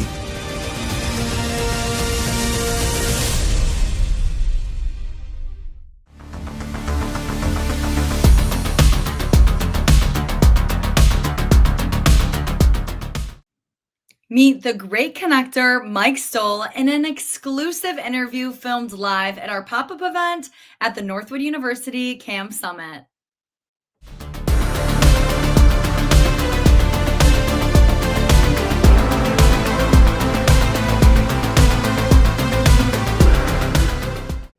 Welcome back to the Fixed Ops Roundtable. I'm Sarah Vantine here with Ted Ings. We are at the CAMS Industry Summit at Northwood University during the International Auto Show. And Ted, it's been quite the day today. Sarah, it has. And a day like no other. And of course, here with us now is the great connector, Mike Stoll of CDK Global. Mike, welcome and thanks for having us back. Well, Ted, I can't tell you how much that this campus, these students, appreciate you and Sarah and the whole team coming to talk about the future leaders in automotive. It's just been amazing. Well, Mike, Sarah and I are only here a couple times a year, but you're here a little more often than that. Tell us a little bit about this fixed operations class that you've been leading now for a couple of years, because we've heard so much about that and CDK's involvement. Yeah, Ted, the fixed operations class is part of the journey, but it's the energy to get up in the morning, drive a couple hours from Grand Rapids, can't wait to get on campus, have a couple practicum experiences in the classroom, go buy some hamburgers, and then for the next 3 hours, they're trying to help them understand I'm doing my summer intern interview. I'm looking for a real-time job. I've got this offer from these 3 companies. What am I going to do? So the fixed operations class we're doing, Ted, is fun, but it's just part of the fun because they're really, really exciting to be around, Ted. They keep me young. I know. And they keep me fired up and they keep me challenged about the questions that they ask. I didn't answer your question, but we do have a pretty good time in the fixed ops class as well.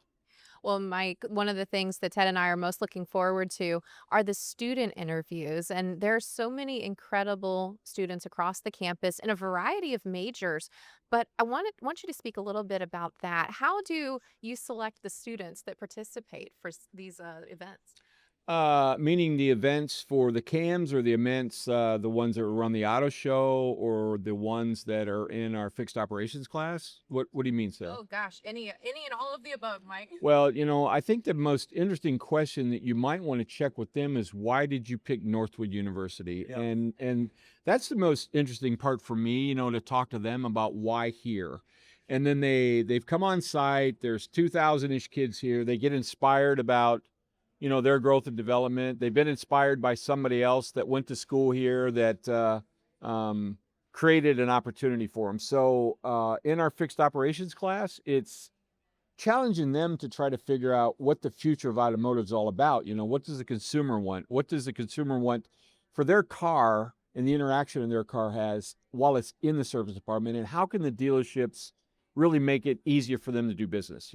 We've been so focused for years on what's good for the dealership, but we need to start focusing on what's good for the consumer. And that's what these students are all about. They're Gen Z and they're doing that. When it comes to these events, they're volunteers. They decide over a period of time at what level do I want to play. And it is, like I said earlier, it keeps me young. It's extremely inspiring. And you guys got to come back more often. Mike, there's an energy here at Northwood, and I want to close with that. Energy that you can't see or hear, but you can feel it when you walk in the doors. And I know a lot of the folks who may not have been to Northwood who are watching us, who will have an opportunity to come.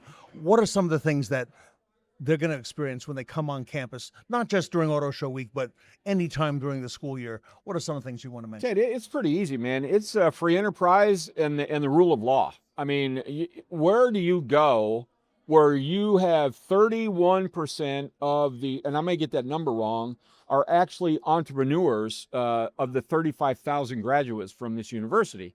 So when you talk about the hospitality and you talk about the automotive marketing and management, and you talk about the finance, and you talk about all those different degree programs you can get here. I was talking to one of the most successful automotive dealers today, and I was telling him about why don't we have hospitality as the major and automotive as the minor? Yeah. And he went, can you throw some finance in there? I said, no, you're the customer. Can you imagine somebody with a hospitality degree, which is what the consumer wants? They understand the lingo in the car business, and all they can add the math up. Why they can have a little bit of all of it here, Ted, at Northwood University here in Midland, Michigan. Mike, I want to thank you on behalf of the industry for all that you and CDK do here at Northwood in developing these young folks and bringing them into the industry. Again, it is a passionate pipeline of people. Ted, CDK Global, the Ted Ings Fixed Ops Workshop, and Northwood University, our best is yet to come together, and we really appreciate you folks showing up. Thank you very much. Sarah and I are here at Northwood University with Mike Stoll from CDK Global. We're going to be right back. Welcome to the high-stakes world of the intern. Only the most dedicated, hard-working, and eager student will stand out above the rest and earn exclusive opportunities, recognition, and rewards from the Fixed Ops Roundtable. It's time to turn the tables. This time, it's more than just an internship. It's a competition. We're hosting an entire reality show. 10 interns will enter the boardroom. Only one will win it all. Who will drive their career to the top? We'll see you in the boardroom.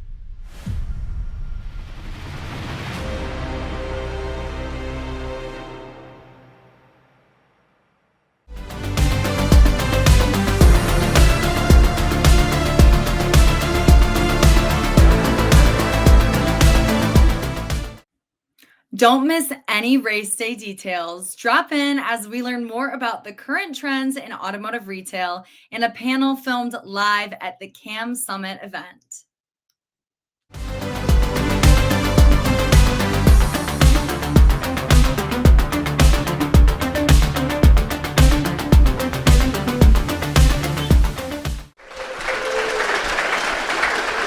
Welcome back to Northwood University and the CAMS Industry Summit. I'm Sarah Vantine here with Ted Ings of the Fixed Ops Roundtable. Today, Ted, we are going to be talking about current trends in automotive retail, and we've got quite the panel assembled.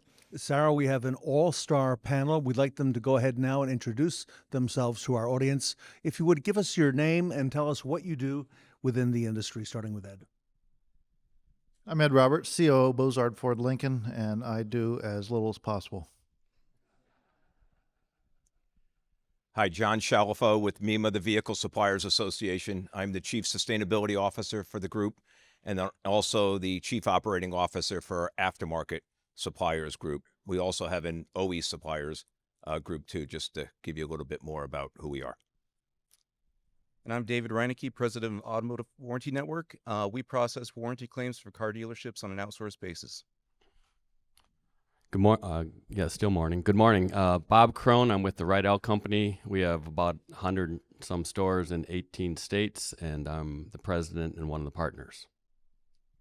Hey, good morning, guys. Ashwin Radhakrishnan. I'm Senior Director of Performance Management Real Estate at Lithia and Driveway. I also help out Diego with the DART program. Well, gentlemen, thank you for being on our panel with us today. Want to kick things off, and Ed, I'll come to you first because right now in our industry, there's a lot that's been going on. There's a lot of potential challenges, but there's a lot of opportunities. So what do you see as being both of those, a challenge and an opportunity for us? Well, that goes to the buzz of what we've had all year long. We've had the buzz of AI, and there's challenges with it, and there's opportunities with it. And we all have this different mindset of what it can do. Can it replace people? Can it do this? Can it make us more efficient? And we don't necessarily a lot of times have a clear plan of how we're going to execute it. And then it creates additional challenges. So the opportunity is to adapt AI to our business to where it enhances what we do rather than complicate what we do. And if it's not done correctly, it can certainly complicate it and increase those challenges. John, from your perspective, same question, what challenges and opportunities exist for the industry today? So I'll stick to the retail side for a moment. Affordability, as we all know, is a real challenge today, but even serviceability. And what I mean by that is, as the vehicle becomes obviously more advanced and electrified, how do we continue to service those? And even if you're in the independent aftermarket or if you're a small dealer, the ability to repair all makes and all models. And I believe there was someone here from NADA earlier. They'll be happy to know that Bob Atwood, my instructor from years ago, as he would talk about, I want to service all makes, all models. Without the ability for right to repair and for the consumer to choose, how is that going to happen? And particularly if you're looking to, for your used car business and the rest, if you want to take in more trades, or if you want to wholesale or bring in more wholesale units, you want that to be done I'm going to say at your facility. The other is from an opportunity point of view, and I'll go back to as the vehicle is electrified and we talk about obviously EVs, there's such a great opportunity now to attract more talent. Back in the day, if you were, if you wanted to work at the dealership, particularly on the service side, if you're good with your hands, you knew you were mechanically inclined, etc. Now we bring in beyond electrical, there's electronics, there's software, there's engineering, and the talent pool to attract those people go well beyond what we've had before, which you're going to find at a lot of the universities. So those are the two I'll add on.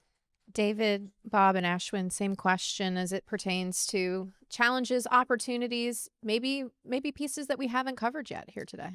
Well, I would say challenges are something that has been talked about a lot here, and it's people. I think, I talk to dealerships all the time. They don't have technicians, they don't have advisors, they're trying to attract talent. And I think that's why it's such a great opportunity here at Northwood to enter this industry. And, there's so much opportunity here. It's really, truly endless. So I would say that from a challenge standpoint, I look at some challenges are difficult and some are stimulating. I think on the difficult side, affordability certainly is a concern. About a third of people can truly afford a car, and we have to be really good at helping our customers.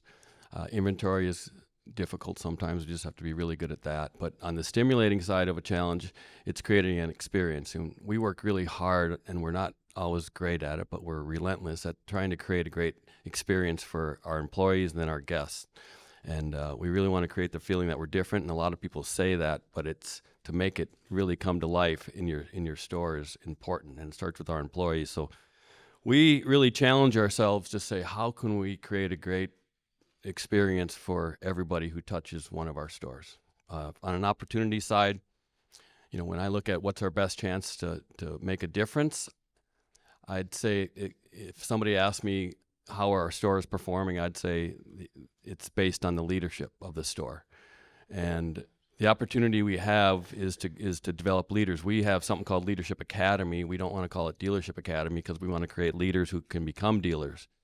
And we look really hard for people who have a strong faith, people who have a strong family, they care about their community, and then with those things in line, we think they can become a leader if they have everything else. So we work really hard on leadership and teaching people things like emotional intelligence and how to care. Whoever cares the most, we feel like they'll win.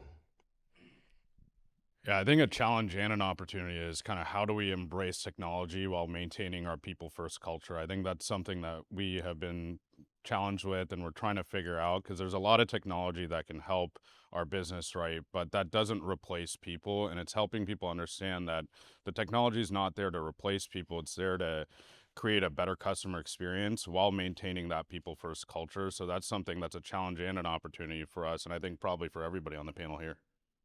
One of the questions we'd like to ask today, the folks who are up here about the EV, electric vehicle outlook and how dealers should be handling that at this time. Ashwin, can I come to you on that with your perspective? Yeah, I think, as we look at it, EVs aren't going anywhere, right? And I think that's a reality that we all need to embrace. And as a business, we've been pushing that as well. As we look at kind of the EV credits expiring later this month and some of the other challenges that are coming our way, we still see the EV market as the fastest growing market share within our business right now. And so I think it's just understanding that EVs are not going anywhere and then adapting your business to be able to maintain that relationship with the customer, whether it's an electric vehicle customer, gas, hybrid, whatever it may be. Bob, I'm curious your perspective on the EV outlook. If you look at the EV market, just pure EVs, it's been flat for the last 3 years, but it's shifting. It's not a Tesla market anymore. We have 29 Chevy stores, and their EV share is growing dramatically.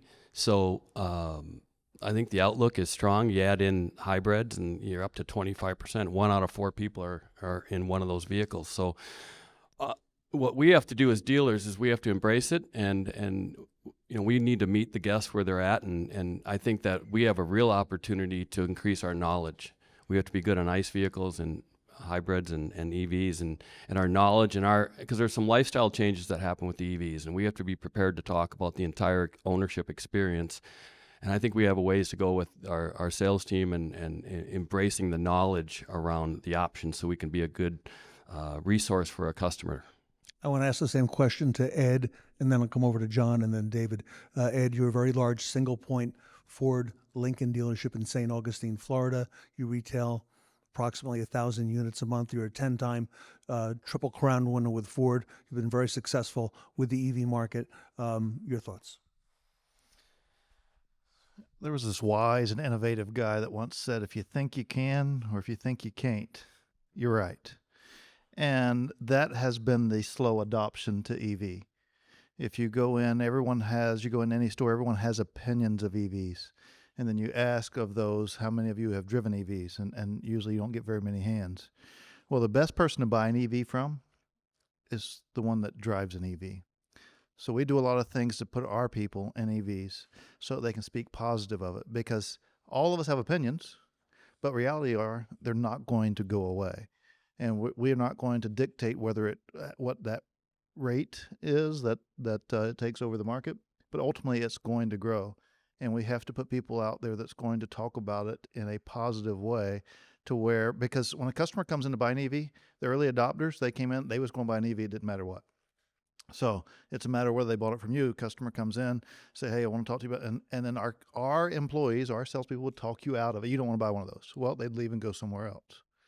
Well, when you have someone that can embrace that, now once we've shifted past the early adopters and the tax credit's ending, we have to get better at integrating ourselves and educating our customers. And the best way to educate our customers is to be educated ourselves. And that's getting our people in them. John? I'll just give a couple of comments from the supplier side. The capital's been invested. The technology is there. The engineering is in place. And there's been a lot of really great comments already. Yes, we're going to see, the continuation of hybrids and ICE, but the technology train continues to move forward.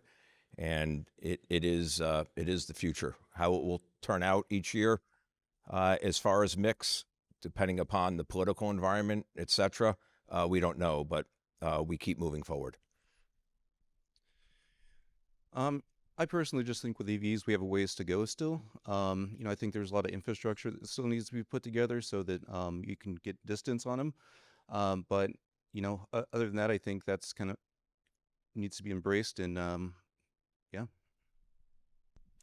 Ashwin, I'll start with you and then go to Bob for this question, because there's a lot of conversation in the industry around direct-to-consumer sales, and we're seeing it. Of course, there's direct-to-consumer, maybe outside of the retail franchise model, but it's becoming more and more of an appetite for consumers today to have everything delivered or, right at their fingertips, right on their cell phone.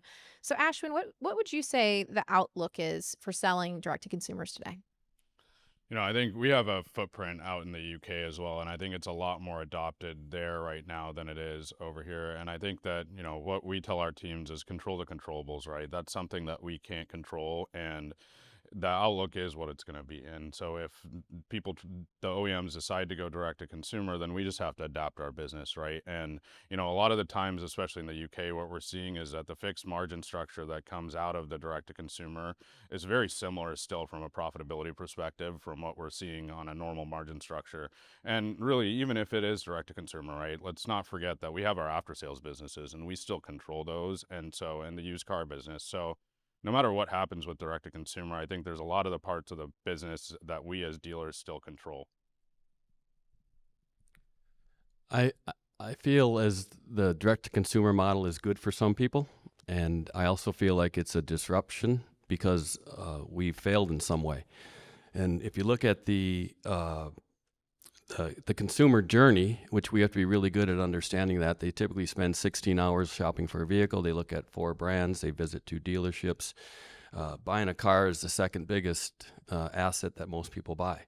And I read something the other day on direct to consumer, and I hope it wasn't someone here. I don't want to offend you, but I might have to hurt your feelings, because they said that buying a car should be just like buying a T-shirt on Amazon.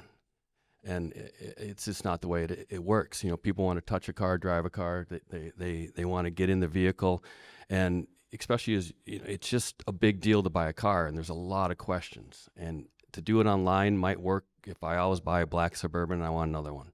But if you want to test the models and the people like shopping, and we say we have to speed things up. Well, they like interacting with the salespeople, looking at product. What they don't like is getting in the finance office, and they don't like that part.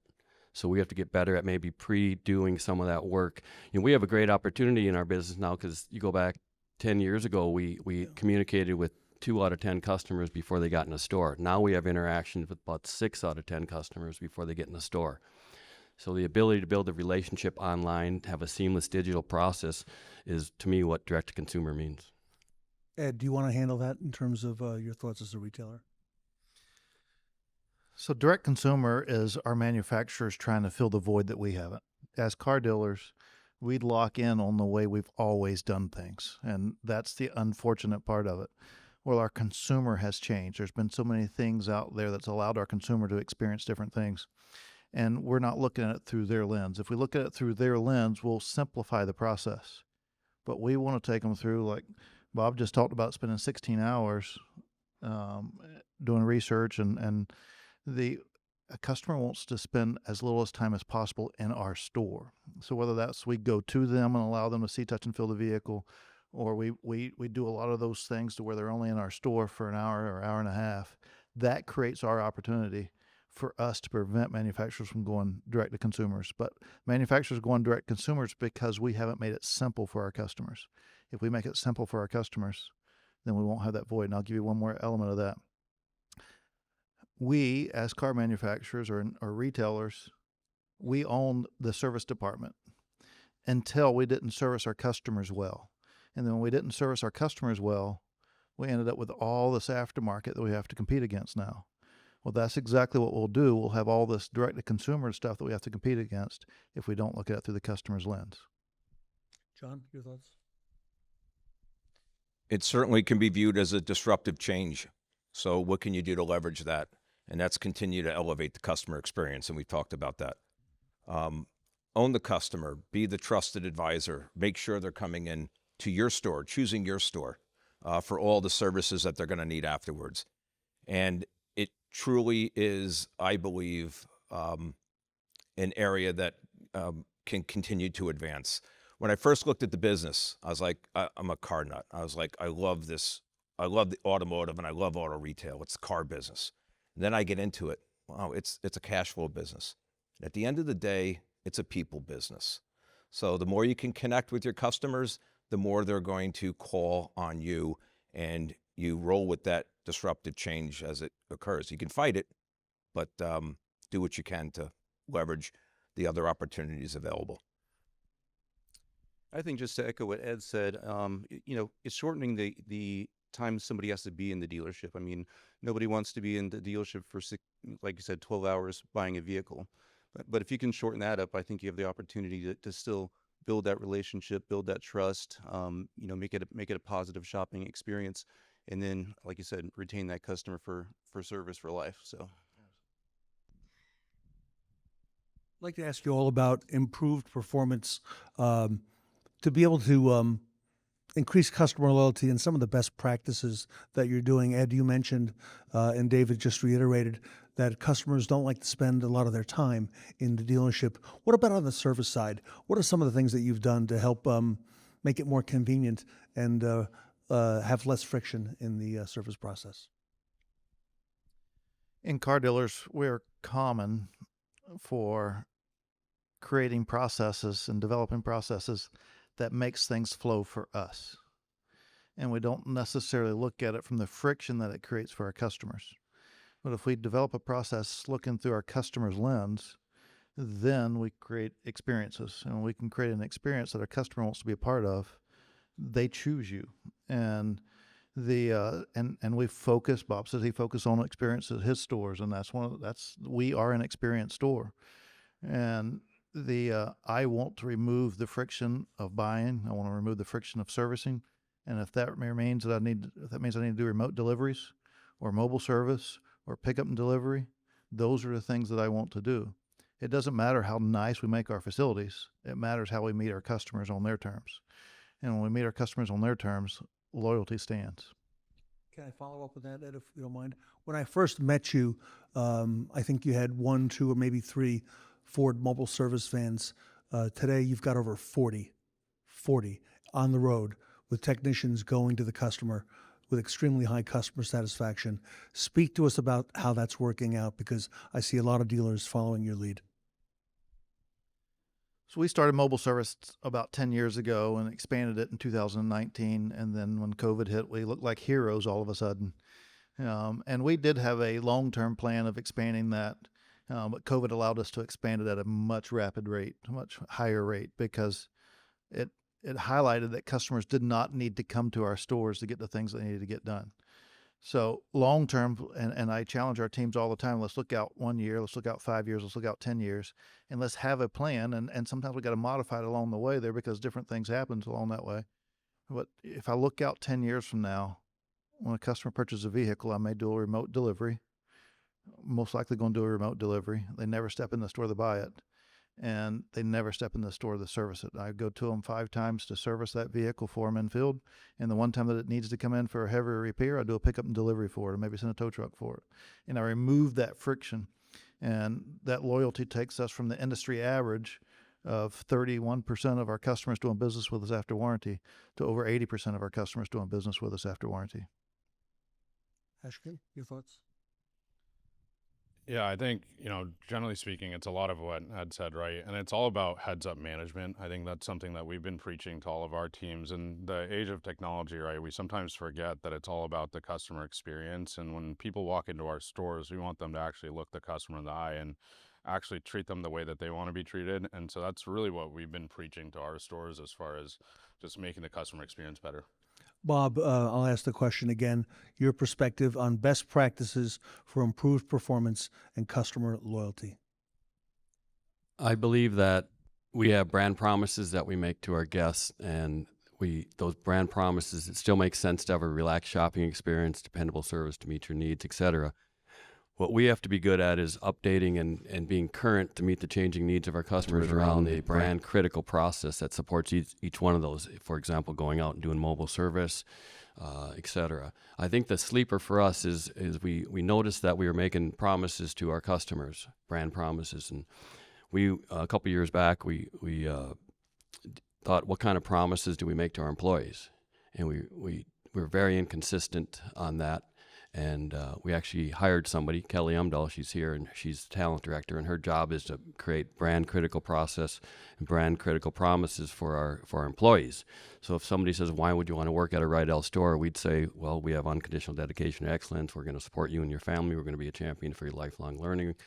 We're going to respect you as an individual. We're going to we're going to support you and your family. And we have 7 of those that are solid, but we have to be consistent, because every single person has discretionary effort that's willing to show up to the person or the culture that can pull it out. So we try to dig into that discretionary effort that makes a difference when someone shows up at our store. In our last few minutes, we've been here at Northwood University at the CAMS Industry Summit today, and this has been a question that we've asked all of our panelists, and so we're going to turn it over to these gentlemen here. First, finish the sentence, the future of automotive is, and then the second part of this, please also share some suggestions for students that are considering entering the automotive industry. And Ed, let's kick it off with you. The future of the automotive industry is right here in this room.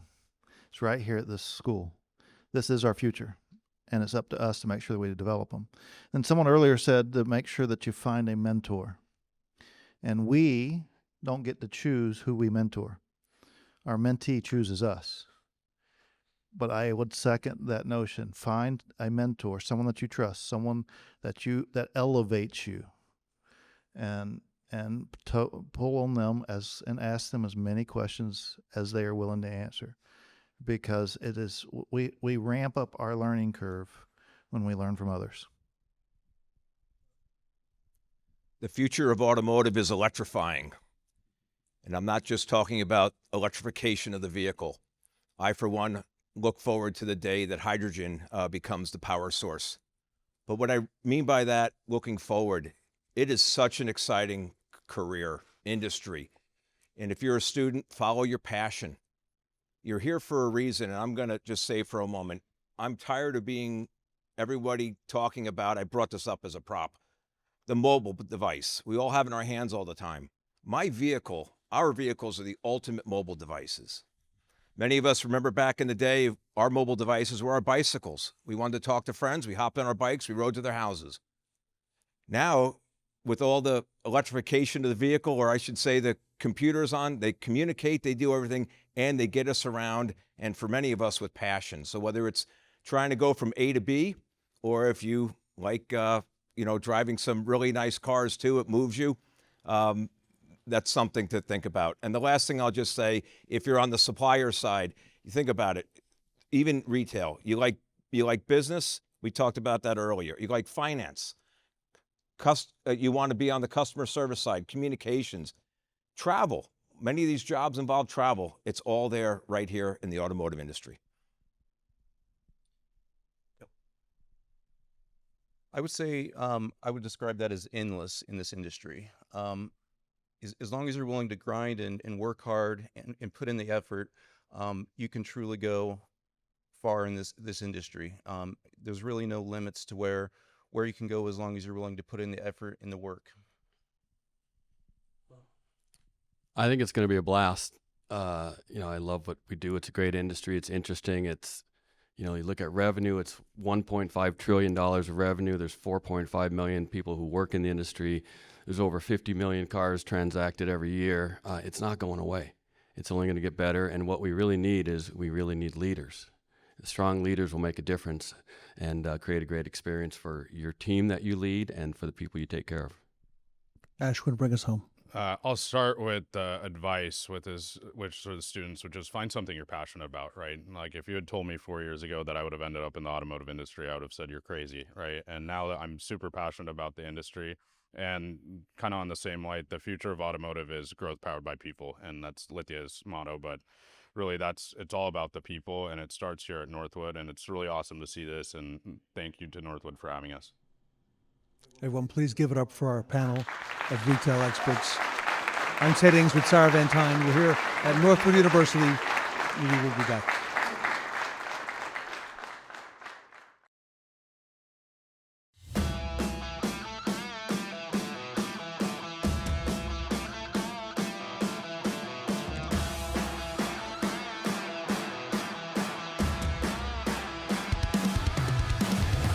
It really isn't just about the cars and what we have on campus, but it's about the students that this school builds and flourishes. Throughout my years at Northwood, I've really enjoyed growing within the auto show and experiencing different parts of it and different roles that I've had in the past. All we did was innovate. We sat down as a team, we went over every aspect of the show. How can we make it better? That pretty much sums up our show this year.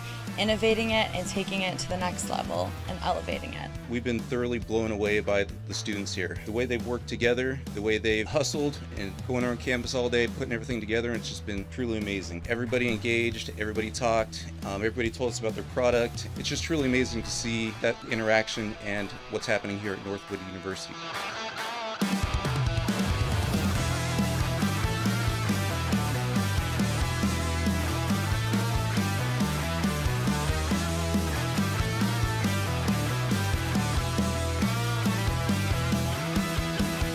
This event is about the students and showcasing the hard work that the students have put in at this university, and particularly for this event. We have partnered with Northwood University for over 20 years, so we have a very deep partnership and are absolutely thrilled to be here. This is how leaders get developed. It's why Northwood punches well above its weight class. And when it comes to leadership development, and all those young people who are wondering, where might I go to develop my leadership skills so I can leave my thumbprint on the communities that need us so badly, this is the place that you do it.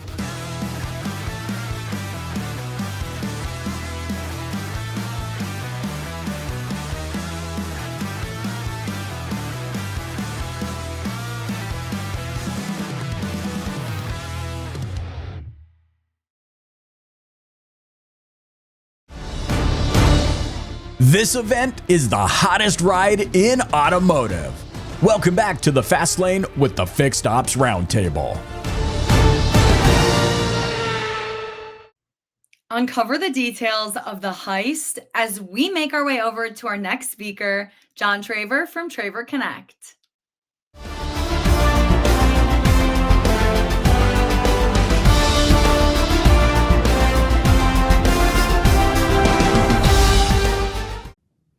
Welcome back to the Fixed Ops Roundtable. Our all-time favorite, John Traver, Chief Executive Officer of Traver Connect, the tops in the industry, is with us now. John, welcome back to the Fixed Ops Roundtable.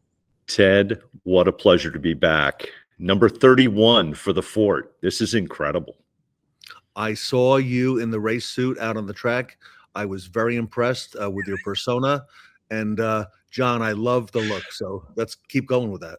Ted, what was fascinating is I fit in that thing. That was the most remarkable part of that picture. I don't know how you know, it's a good thing we have AI today, right? To paint me inside of something like that. It's a great thing. And I appreciate all you do, John, for the industry. I know you have a lot on the go at Traver Connect. You're working with a whole lot of dealers. It's an exciting time in our industry. I can't wait to hear the message today. So, John, without further ado, I'm going to turn the show over to you, and the stage is all yours. Oh, that's great. Ted, again, thanks for having us, and welcome everyone. What a year 25 has been. And for many of you, you're looking forward to 26, making your plans already. And as I thought about our message today, I looked in the news, and there was something that triggered a thought. In October, in France, there was a heist. Many of you might recall the heist. Yes. Yeah, Paris, France. Now, depending upon how you were raised, you know, some of us were raised in a barn like yours truly, others with, you know, tremendous etiquette and class, how you pronounce the Louvre, or as some are taught, the Louvre. Ted, can you say that with me? Louvre. It's like two. Yeah. That's, you can look that up. Don't believe me because I'm telling you it's out there. But whatever your choice of pronunciation, it is a incredible gallery of art. It's world famous, of course. The world's largest museum, from what I understand, and historic monument right there in Paris, France. So when you look at this structure, I mean, multiple stories, and I just want everybody to see how big this guy is. I mean, it's not just a little gallery we're in and out. This is kind of like a little bit of a, well, it's a venue of displays, as they say. And John, you got to give yourself time to go through the Louvre. Okay. It's an amazing, amazing museum. Have you been there? You've had a chance to see it then? Yes, I have.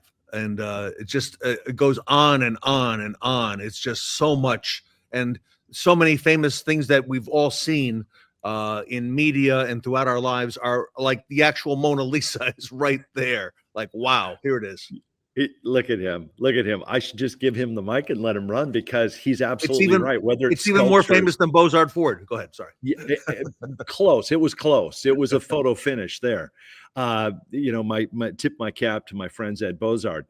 So some of these paintings and pieces of art are just dynamic, but large art, comprehensive art. But as Ted said, the most famous exhibit of all is none other than the Mona Lisa. And the Mona is 500 years old, everybody. It's been there, millions and millions of travelers. Now I'm setting you up, so I want you to listen. Millions of travelers, like our friend Ted Ings, travel to Paris, France to see the Mona Lisa. And it's a big to-do. You're going to go a long ways and you're going to work your way through this huge gallery to work your way to the point where you're actually looking at the Mona Lisa. 500 years old, millions of visitors a year. It's the number one attraction. It's amazing. And you get there, and there it is. It's small, John. It's so small. Oh, Ted, it's true. I mean, this is it in real form where you could see it in front of two of the things. The overall vibe, everyone, is, in a word, disappointment. Yes. It's disappointment. It's exactly long lines and long wait, and you only get to look at it for a little bit and they got to move you out of the way, and then hey everyone, it's like a small poster. It's 22 inches wide by 33 inches tall. And you say, John, that's really interesting. Where are we going with this? Well, I'll tell you where I'm going with this. Under the theme of business development is the theme of the client relationship that we have. And whether you're an OEM or you're a dealer, this is sort of the Mona Lisa of our space. We think about CSI and customer retention. We think about customer satisfaction versus customer retention. And as I said, Ted, it really is the Mona Lisa of our space. It is the desire, it's the pilgrimage, it's the holy grail, it's what we're all chasing. Wouldn't it be great if we had units in operation that were just magnetized and came back to our service lane? And when they got tired of driving that vehicle, they just automatically migrated to the showroom floor and picked up their next vehicle and continued with that process and that cycle. That seems to be the journey that has always been in this space. And so this tenet of business development I want to talk about today is around how you look at it. Now, it's hard for me to talk about this topic without bringing up our buddy, our debonair, our one and only Tully Williams. Isn't he a handsome devil, Ted? He is. One and only. He is. Now, most of you are thinking hours when you see his face because he's hammered that home. But there's another axiom that he rides often and much. Now, this one he didn't make up. It's been around a long time, but he does it well. And that's this. He says, hey, remember, the business we're in is a repeat and referral business. And what I love about that mindset that Tully has is he understands the end game. This isn't about the next RO. This is about the perpetuity of that next RO and what happens between us and our client customer while we interact that causes them to make this a repeat and referral business. Walt Disney used to say, you want to create an experience where they have to tell others about what happened. Tully seems to get that. So when we think of loyalty, I'm going to use that word now, loyalty. I want you to think of this in two buckets. Think about it from a manufacturer perspective. Think about it from a dealer perspective. Let's assume you just landed here on planet Earth. You got in the automobile industry and you came in from Mars. And you say, hey, what is the average brand loyalty for a product? Do you guys make good products? Yes, we make good products. Ted, would you agree products are better than they've ever been? Absolutely, yes. No question. Okay, great. Then why is the industry brand loyalty average half? It's less than half. It's 49%. Yeah. That's where we sit today. And our average dealer loyalty today sits at somewhere around 30%, depending upon who you are. Now, when I say average, that's everybody. That might not be you. Okay. But that's average. The top brands, if you say, well, what's the best? What are the best doing? Well, in the OEM space, the best are doing 60 to 65%. And there's your list. And by the way, when it comes to Ford, it's their trucks. So the best are 2/3 in brand. And your best at the dealer level are 3/4. You know, Tully's group, they understand this 70% rule. They understand that after 12 months, if they haven't opened an RO with that customer, there's a problem. Bozard, same thing. And there are others out there that are really aggressively chasing this. So this is kind of what the landscape looks like when it comes to the Mona Lisa, if you will, of our space. So what is the perception and what is really reality? I mean, when JD Powers does studies on this stuff, here's your top 2 brands per segment. And I got premium car here. So Porsche sitting at 57.5% in 2004. Obviously, we're still in 05, so we don't have that number yet. Benz at 49%. Those are premium products. Those are 6-digit products. Big, yeah. Premium SUVs, Lexus and Beamer, 60%, 55.8. Mass market car, Toyota, Honda. Mass market SUV, Honda, Subaru. Truck, Ford, Toyota, 65 and 60. It's really interesting when you look at this. It's not like there's a lack of effort or money or resource or discussion around this pursuit of this journey towards loyalty. Average brand loyalty, 49%. Another way to look at that, average dealer loyalty, 30%, is basically at the manufacturer level, half of the people buying your product are going to buy somewhere else. Well, after chasing everything you chase. And at the dealer level, 3/4 are going to look somewhere else. So when it comes to the Mona Lisa, Ted, I dropped a few emojis in there just to kind of emphasize. I don't think she's given us that same look. You know, it's a sad Mona Lisa, right? It is. When it comes to all that effort. So where do we go from here? Well, I want to talk a little bit about, for some of you that may not have the context, remember Peter Drucker would say, information out of context is meaningless. It doesn't mean anything unless you understand its context. So let's talk about some initiatives. Last 45 years, CSI. Where was CSI born? Where did it start? Actually started in 1981. Ted, some of this is going to be a flashback for you and I and others watching this. JD Powers launched that first one in 81. They were trying to measure post-purchase satisfaction. They thought, man, we got to figure this out. The big three quickly followed. You might remember that, had their own CSI systems. What happened, though, is in 1984, there was an upstart organization, car manufacturer by the name of Subaru. And Friends of the Fort, right? And Subaru decided Super Bowl they were ad. going to run an, yes, you remember the Super Bowl ad. And so you had the Redskins and the Raiders, and it ran during halftime, an expensive ad, but it cited the JD Power CSI ranking that year to put themselves. So they used that as leverage. So that was sort of the beginning of CSI. And of course, we journeyed with CSI for some time, about 20 years, 81 to 2003.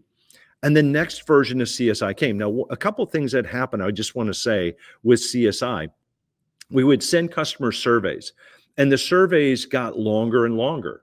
There were more questions, and they wanted to peel the onion one layer at a time. And so somebody had an epiphany, and they said, you know, it's hard to get this feedback. So why don't we go with a new concept? And the Net Promoter Score had been born. The Net Promoter Score was basically the antithesis. What they said was, let's be as brief as we can. Let's go gut level and get a feel for what the customer is saying. And so they asked a simple question: how likely are you to recommend? And it was 0 to 10, Ted. And you know, it looked like this. Hey, at so-and-so dealership, we use your feedback to improve the experience or our product. Thanks for taking time to fill this in, right? Real simple. And they said, here's what we want, 0 through 10. How likely are you to recommend? And then they ask you the reason for the score and what could we do to wow you? That was the NPS. And so what did it produce? It produced a new scoring system. And the question I have for the audience is, was that juice worth the squeeze? You had three groups that came out of that score. If a consumer, somebody who had purchased your service or product, scored between a 0 and a 6, that was considered to be what they called a detractor. A detractor, okay? Then you had passives that were 7 and 8s. And then you had promoters that were 9 and 10. Mhm. So detractors versus promoters, 60 versus 20. Let's say you do a survey, you have 100 people that you deliver a vehicle to, or you have 1,000 people you write ROs to. If your net promoter score had 60% of people saying they promoted, 20% saying they were detractors, that meant you had another 20 that were a 7 or an 8. They were passive. So they don't really get counted. They're just neutral. The question here is around loyalty. So we've already done CSI for 20 plus years. Now we roll out NPS. And by the way, it's 2025. So we've done this for 20 plus years. Yes. So you got 40 plus years of chasing the Mona Lisa of loyalty. Is everybody tracking with me, Ted? Yes. Yes, right? sir. So when we look at this, 60%, the way they measure NPS, you subtract your detractors from your promoters. We take your most loyal answers, that's your total, minus equals of 40. So now the question is, John, is 40 good? Well, real quick, if you have a positive score, a 1, that's considered good. Okay, now good is the enemy of great, Ted. So I'm not sure good is what everybody here on the Ford is chasing. 20 is favorable, 50 is excellent. If you're 80, you're world-class in any industry. And in our Experience Matters event, we get into this and begin to show our dealer partners literally how to get there, what the difference is in these initiatives. Now, the objective of NPS, when you think about this, when you get 7 or 8s, I was at an event this year, and Rich Owen, who, well, I'm going to get into this. Let me show you. He was CEO at Qualtrics, and Qualtrics did tremendous work with the NPS effort. And so when I look at this, we got to talking about 7 and 8s and moving somebody from a 7 or 8 in satisfaction to a 9 or 10. And he said, look, it's really not about moving somebody to a 7 or 8. And he said, it's really about loyalty. He said, even 8s will still buy somewhere else.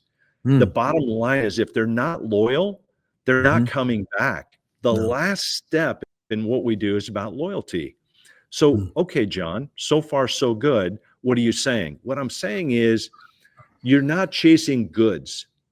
You're chasing loyalty. Loyalty is going to bring them back. So you say, well, how do we bring them back? What could we do to bring them back? Well, I think before you ask that, you want to discern the difference, generally speaking, for yourself as you lead your organization. And then secondly, as you lead your leaders who lead your overall effort, discern the difference between retention and loyalty, because loyalty is going to require something different than retention.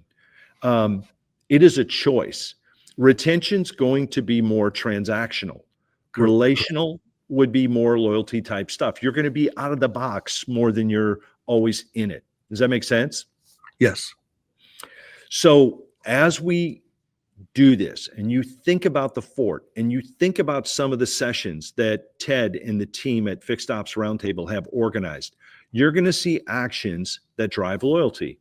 Now, what I want to do is I want to highlight a little over half a dozen real quick. Okay.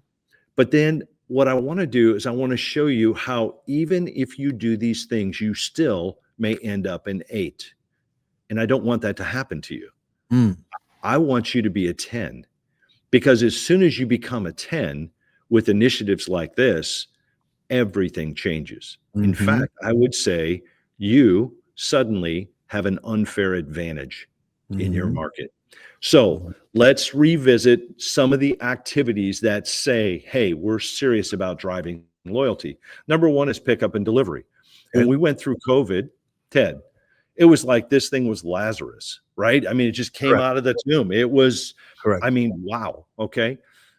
Today, there's been some recession in this initiative. And if you're out there and you're seeing it, you know what I'm talking about. I'm not saying everybody has, but it's not as automatic across the board. Customers love this. Our clients love this. Pickup and delivery. Okay. Mobile service. You have some, Bozard, right, that are just crushing this. You have some that have vans that are parked and they're trying to figure out they can't make it work. They can't make it work. How do we overcome this? Right. And that's why I'm bringing this topic up today, Ted, because it's not the initiatives that drive loyalty. It's what's behind these initiatives. It's Correct. how you think in leadership. It is what your mission really is all about in your organization that will drive it. These are just the vehicles, pardon the pun, that literally are components of your strategy. But the strategy itself is something much richer and much deeper, if that Correct. makes sense. I love it. I love it. Put very well to the audience that's watching. Yep. Good. Ted, MMS, right? Mobile Media Service, which is really a fancy acrostic for video, texting, updates. Text. Yeah, right. And I've watched you drive this for years here on the Fort, 30 plus episodes, and you spend exhaustive amounts of time. And so this to me is standard stuff. When I talk to consumers that I know today, they love this. They do. They love this. So keep going.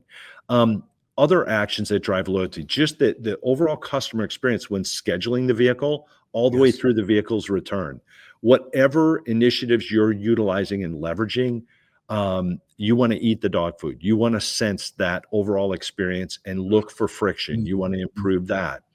And then MPI review, just not to skip over some basic things, but too often we'll talk to consumers that they never got this. And this is as old as the CSI origination. Like multi-point inspections have been around a long time, maybe not quite that long, but pretty close. So reviewing what we find on the vehicle, red, yellow, green, while the vehicle's in service. One of my vehicles is a premium vehicle. It was in service recently. I mean, it came back, detailed, cleaned. Ted, I never got a phone call. I never talked to an advisor. Wow. Yeah, Ooh. I got the repair order. I paid it electronically, but like this is still not an automatic. So That's not a 10. No, boy. it's not boy. a 10.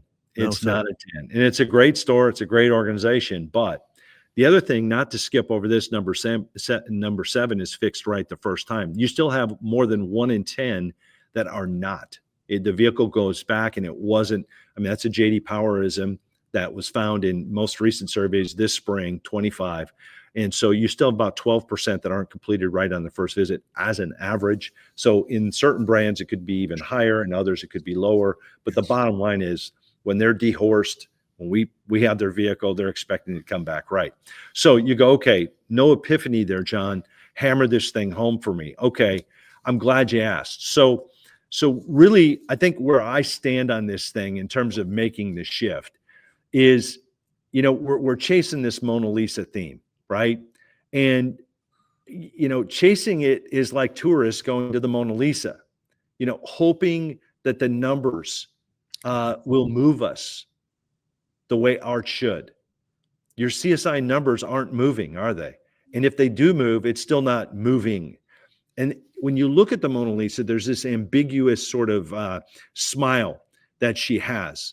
And I would say that's like the CSI scores. It's ambiguous. Everyone says it matters, but no one can quite define it, if that makes sense.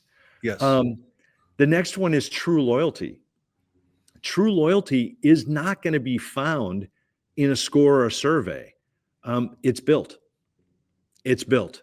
It's built in the moments. And here it is, where your customers, they feel known, they feel heard, they feel understood, and ultimately remembered. Yes. If you're making that happen through those 7 examples that I just gave, yes, loyalty is moving in your house, and it's moving in the right direction. It is up and to the right. That is the why behind the what. There are some that have these initiatives, do these things, and they say, John, it just didn't make that much of a difference. I'm telling you, the difference is what I'm telling you right now. The obsession. When we move from satisfaction, what is satisfaction? Satisfaction is I may or may not come back. That's not what we're after. Right. We're after loyalty. Loyalty. Does that make sense? Yes, sir. That's what the masterpiece. That's when you begin to look at it and say, wow, this is completely different than what I expected, right? The other thing is be careful of metrics. You want to lead for loyalty. Metrics, they just don't paint the loyalty picture, Ted. Right. Loyalty, I think, can only be crafted through moments, real moments, human moments, unforgettable ones. I remember sitting in a session listening to Stu Leonard years ago, decades ago, and he got himself in some trouble. Yeah. But this is before that. But the concept, even Tom Peters in Search of Excellence, the concept of these guys and what they understood about creating experience left an impression on me early in my career. And what's interesting is it's still just as alive and relevant, maybe even more so today because of all the tools, because of all the other systems, the human connection. Loyalty is art. Every customer is your brush stroke, if you will. You're painting this picture. And then last, I think, is we've spent decades. I've just illustrated 40 years. That's 4 decades plus. And that were never designed to define loyalty. Whether it's CSI or it's NPS, look, real loyalty is crafted in moments. They're real, they're human, they're unforgettable. Stop chasing the scores. Start creating stories. Because loyalty, Ted, it's a masterpiece. And I promise it's larger than the Mona Lisa in this space. Yeah. And there's the masterpiece for you. Yep. I love it. Loyalty. Ted, we chase this in our Experience Matters event that we do here in the offices. It's a fun day and a half. Yes. I had a chance to come out. I was very impressed. The visit to Traver's home office and get to see all the behind the scenes. And then you walk into this magnificent big room. And who's up there? It's John Traver himself with everybody glued and listening to his next words. And John, great experience. I had a chance to go out there and spend some time with my daughter and Ed Roberts and our good friend Maureen also. Oh, man. It was so good to see you guys walk in, and thank you for coming. We talk about the phones. We talk about the 5 questions you got to be asking, the 12 questions for long-term retention, and we get into experience. So, yeah, you bet. Ted, we're still solving business development problems like we always have, and we're a phone call away for those that need help. And I just want to compliment you on what you've done with the Fort and what a catalyst this event is for so many. Thanks for letting us play a small role in it, and we continue to strive to contribute. So, John, the masterpiece you just delivered all talks about things that are convenience and friction points in the dealership and removing that and making it easy for the customer to do business with you as a dealer. So if you want the best, everybody, Traver Connect is embedded into all of these things: remote services, pickup and delivery, mobile service. You just saw the pillars that John shared with us. And if you want to create that masterpiece, John's right. It's not just having them, but it's the people behind them. It's the intention. John's got the right intention. He, great friend of mine for 35 plus years, and he understands and knows this business better than anyone. So, John Traver, on behalf of the Roundtable, thank you for all you do. And Traver Connect, everybody, you can find them on the web at traverconnect.com. Of course, you want to catch the next in-person event. John, when's the next Experience Matters at the home office? There's time to register for the March event in 26. Okay. Just reach out. All right. Don't wait, everybody. They book up quick, and that's going to be a hot ticket. All right. So, John, thank you for all you do. And thank you on behalf of the Roundtable. And want to wish you and your family and the Traver Connect family a happy Thanksgiving next week. And you as well, Ted. Thank you. John Traver, everybody, from Traver Connect, here with us today at the Fixed Ops Roundtable.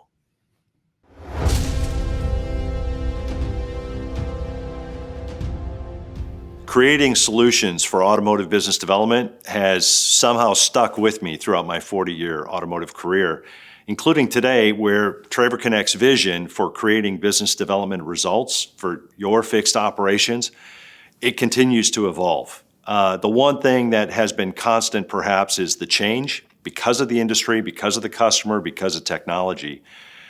Our mission, though, here at Traver, it's simple. In fact, it fits on a t-shirt, and the mission is 2 words: experience matters. I've had the privilege of working alongside John Traver for over 3 decades. His original vision was creating both the BDC and BDM models for the industry, was one of his earliest works. It actually made a cultural shift in how the industry did business for the next 30 plus years. Like many of you, I was introduced to Traver as a client and was looking for that game changer to elevate my business. I learned over time that big wins didn't come from overcomplicated strategies. They're won on the front lines by consistently executing the basics. To accomplish that, you need the right people who have the time and are equipped to do the right things. What has changed, though, are the market conditions. Technology has evolved, customer interactions are more complex, and expectations have never been higher. Your customer experience today drives your revenue tomorrow. But with these changes come challenges. Catching every call, securing service business before it's lost, offering conveniences like pickup and delivery, or engaging AI to ensure the right conversations happen at the right time. Our experience matters. We're here to help our retailers pivot successfully, whether by doing it with them or doing it for them. The team we've assembled is obsessed with getting results, partnering with integrity, bringing a can-do attitude to make the customer, you, and our experience truly matter. At Traver Connect, building solid and lasting relationships starts by making every customer interaction seamless. Our approach is simple. We focus on theirs, yours, and ours. Theirs, the customer experience. Yours, the dealership's success, and ours, the expertise we bring to make it all work. We transform everyday customer interactions into loyalty-building moments that create lasting relationships. It's not about doing more. It's about doing it consistently and cohesively. You decide what role you want us to play, big or small. We'll strengthen your connections and help shape the future of automotive service. You might wonder, what are some of the common fixed ops BDC issues that we solve? Well, if you have less than 100% retention, 100% of your UIOs being retained, then we would play a role in due for service or due for first service, or an orphaned service customer. We can do the campaigns and we can make that happen, or we can duplicate that process at your store for your people to do. Special order parts, we don't want those sitting on the shelf. Recalls, incoming calls, the phones. So all we got to do is say the phones and we know. And that could be augmenting the team you already have or us doing it for you. We do both. And then education. We have an Experience Matters learning track available for dealers, and that's fixed ops directors, service managers, general managers, dealer principals. It's a wonderful, wonderful education forum on how to make experience matter at your dealership and all the tenets and points that go with driving it. And then we have a learning track separate for BDMs, and then we have a learning track for those new agents that are starting in stores. We do that remote, of course. So multiple ways that we are developing a learning track for Experience Matters. Today, we can support nearly any scheduling tool. We can poll, we can integrate to any dealership management system virtually, and we have created some of our own AI solutions that we use as middleware, supporting status calls and things like this. As margins have tightened throughout these tricky markets that we're navigating together, I believe having the right partnership to deliver essential business development results is the equivalent to having that play that grabs that next first down day after day after day for your dealership. So we'd love to learn more about your business development needs. Give us a call, please. Let's draw up your playbook together.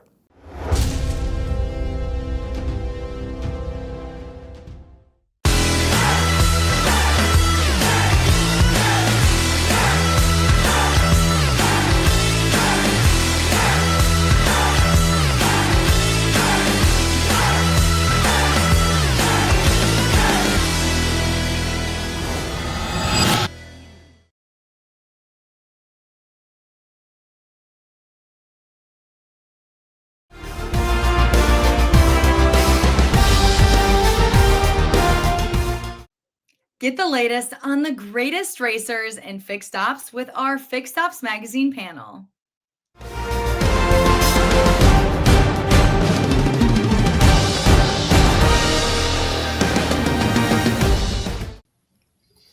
Welcome back to the Fixed Ops Roundtable. I'm Sarah Vantine here with Ted Ings. Today we have an incredible panel for you all, the superstar panel of fixed operations. Ted, we've assembled quite the crew here today. Look at everybody here, Sarah, who is here for this big event. Jim Sabino from All American Ford in New Jersey, Ed Roberts at Bozard Ford in St. Augustine, Shon Kingrey in balmy Madison, Wisconsin, Scott Gregg at Tucson Subaru, Tom Druzynski at the Western Automotive Group out in Western New York, and of course out on the West Coast, Tully Williams with the Nilo Company. Great to see everybody. Sarah, it's an all-star crew, and what a great opportunity.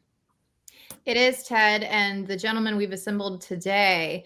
This panel is going to be really fun because they don't know what questions we're about to throw at them. But I think that's the fun part of this conversation. To everyone listening, this is an organic dealership retail panel. And so you're going to hear from the best of the best. But first, to really set the energy and kick things off, I can't not go to Tully Williams first to start us off. But Tully, let's get this started. All right. So we're coming into 2026. And Ted and I will speak for both of us. We are hearing a lot of conversations in the industry around fixed operations. There's some dealers that are concerned about the next coming months. There's some dealers that are optimistic going into the new year. What do you think are some of the biggest challenges right now? Well, you know, there's two things you got to look at. The challenge for the immediate attention for all of us on this panel is working days for the next 2 months. Now that's just business. And you know, the goal is that you have to plan for less working days. As you know, October's 27. The next one's going to be 24. If you're not open on weekends, it even gets worse. So the goal is going to be is that are you planning for the next 2 months for your days in operation? And what I've told our team is it's not about the total gross or the total hours, because that's what I like to look at. It is talking about the number of hours per day or the gross per day is what you're chasing to determine if that was a best ever month. We love best evers. As my good friend Ed, he likes to break those records. I see him on social media all the time. The goal is going to be is how do we make it fun? But now as we go into the final quarter in the year 2026, what we're working hard on is retention number. How do we keep ourselves at 70? It's a big number and it's not easy, right? Our goal is, are we doing everything right to keep those numbers in those 70s, right? And we struggle in the low 60s. We get in the 70s as a group right now. We're 70 and we're, God bless America, that we're at 70. But how do we keep everybody on target? Our highest priority is making sure that customer comes back and tells their friends and family. So I think that to me is going to be my biggest thing in 2026 is retention. Well, and I can't follow up Tully without Shon. So I have to go to Shon because I know, we were talking in the green room. It's always a hard act to follow when Tully sets the stage. But Shon, what are you seeing in the industry right now, and what are your focuses? I mean, to Tully's point, and you're right, in the green room before Tully jumped on, we're like, I think it was Jim that brought up, Tully's got so much energy. I said, yeah, Tully, you got to follow the guy. And then it's like, anyway, to Tully's point, he's right. November, and we're mid-December or mid-November now, looking at December already too. December's not our friend. Christmas falls on a Thursday. So now you got a Friday off, and you got New Year's after that, where, again, I live in everybody hunts, and it's like a culture way of life up here, and takes a full week off, saves half their PTO for that hunting season. The last 2 months, guys, is our January and February. You better save some money in November or in October coming into it, because these 2 months can be tough. And again, the old school thing, and I know Ed and I talk a lot, it's every RO every time. Everyone counts. Every RO counts. You can't miss a day. And say, it's like blanking on sales, having a zero. You got to make that up. You can't miss, to Tully's point, how much gross per day, how many hours per day. You got to know walking into each day what you're obligated to, what you're responsible for. And if you miss it, you got to make it up. Unfortunately, to Tully's point, and he yells at me every time we talk, guys, I live in a state that had COVID hard and they shut down on Saturdays. Other than two locations, we aren't open on Saturdays. They didn't. Once you shut it, once you cut it off, getting it back is twice as hard. And those 6 locations don't have a Saturday to make it up. Now, some of our locations are now doing just used cars on Saturday, which has actually turned out to be very nice because they're not interrupted and we get a lot of work done. But getting that not open on Saturdays, really, to Tully's point, guys, you have a 20-day month. I don't even know what that looks. What is a 20-day month? It cuts your legs out falling to 23. Well, and Shon, another point in talking in this discussion, everybody on here is in different regions and different parts of the country. And, I'll flip going over to Ed in sunny Florida, as Ron likes to say. We want to, continue this conversation, but like, Ed, what are you seeing as far as the focal points for 2026? Are you seeing the same concerns as well? Well, our opportunity for 2026 is to have a plan. And a lot of times we go into something and we just react to whatever's in front of us rather than have a plan on how we're going to drive things and control things and chase after what our opportunities are. But go back and listen to what Tully and Shon both said about losing days. Well, yes, we still have 30 days in this month, November, and we got 31 days next month, but the actual working days we have less. But guess what? Our customers' vehicles don't get to take those days off. So those vehicles still break. So that demand just continues to climb up. So you end up creating pent-up demand that we have to be ready to attack. And so that's part of having a plan to be able to take care of those things, because our customers' needs are climbing with less days for them to come in here and see us. And we have to be ready for that. So a few weeks ago, we had our priorities meeting for 2026, that what are the things we're going to chase after. And then some of them, we truly are going to wait until 2026. But some of them was, if those are things we need to work on, let's work on them today, tomorrow, next week. And so having that plan, it really comes from things that we have opportunities with, and then you don't have to wait until next year to get started. Jim, what pieces do you think are going to be so important for your organization going into 2026? Well, the continued focus is on the customer experience. How can we do it better? Where are our improvements? Where are the roadblocks? We try and view it from the customer's lenses, and we take feedback on a daily basis on what went right and what possibly could go better. And that's what our goal, our really hard-pressed core is customer experience. And everything else after that will follow. A happy customer will most likely return to do business with you, whether it's through another service appointment or possibly a purchase of a new car or a second or third car within their household. So customer retention, customer satisfaction is all stemmed from the customer experience, from the point of appointment making to the time they leave. And every touch point that's there, we really put a lot of effort into making sure we do it right. And Scott, coming over to you and thinking about, these targets for 2026, and, as Shon and Ed and Tully and everyone was echoing, it's going to be challenging going into January and February this year. But you also have that regionality piece where people come in and out, seasonally. So how are you navigating some of these challenges? It does make it kind of tough, Sarah. We have the snowbird season, it's called here. And obviously a lot of people come down from up north and spend the winter here because it's perfect here most of the time during the winter. The old saying is you don't have to shovel sunshine. So it does make some challenges, and we have to gear up to be able to accommodate everyone that wants to come in during those times, but not overload the shop to where during the off-peak times we're, have people standing around. So COVID back in the days kind of stabilized that a little bit. We had a lot of people that actually moved permanently one location to the other. So it's not quite as big a thing. But the main thing is we have a lot of conversation, a lot of planning meetings, talk about how we're going to set up for success for these things. And we focus a lot on retention, just like everybody here has said. So we want to provide an extraordinary experience every time somebody comes in from start to finish, and make sure they do want to come back. Subaru talks a lot about the long game, where sales sells the first car, service sells all the rest. We focus on that a lot, and that's all about retention too. Tully mentioned 70. That's our number as well. We want to get to 70 at least or better for retention with customers. We're 65.1 right now, so we're getting there, but we still got a ways to go. And that is all about keeping them happy. And then we also have to deal with when they do come here from another state, they're used to their home dealer, and we're always under the microscope when they come here. So, you know, any little thing that's not the way they're used to, they're gonna, you know, bark about it. And so we do have to make sure that we're on our A game 100% of the time.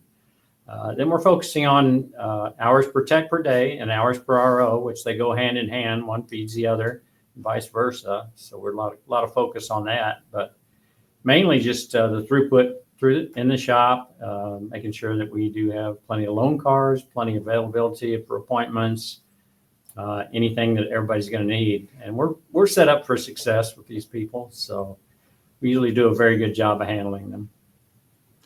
And Tom, coming to you and thinking about all of the pieces that we've shared, are those focuses also what you're working on, or do you have other opportunities that you're focusing on this year?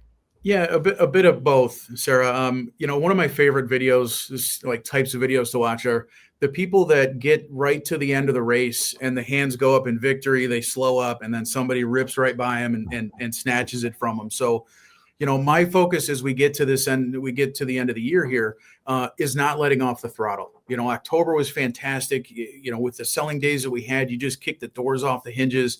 It's easy to follow up such a strong month going into November, where you've got this holiday and you've got one in December, to slow up and to not continue that same push. So for me, my focus is making sure that the teams are continuing to push hard through the end of the year. Games and competitions, I'm a big fan of gamification. So that's part of the way that I help to combat the less selling months, and then also the calendar utilization issues that always occur in November and December. I always have, you can't see them on screen here, but you know, in my office is loaded up with Nintendo Switches and PlayStations and golf clubs and gun cases and you know, you name it. And I'm loaded up with prizes to be able to start putting together some competitions to really drive the hours, because that's really what we want. All right, Tully, we want hours. So we set up games, we set up competitions across the stores to really drive some hours, have some fun, keep people engaged, but mainly to make sure that we're not taking our foot off the throttle going into the end of the year.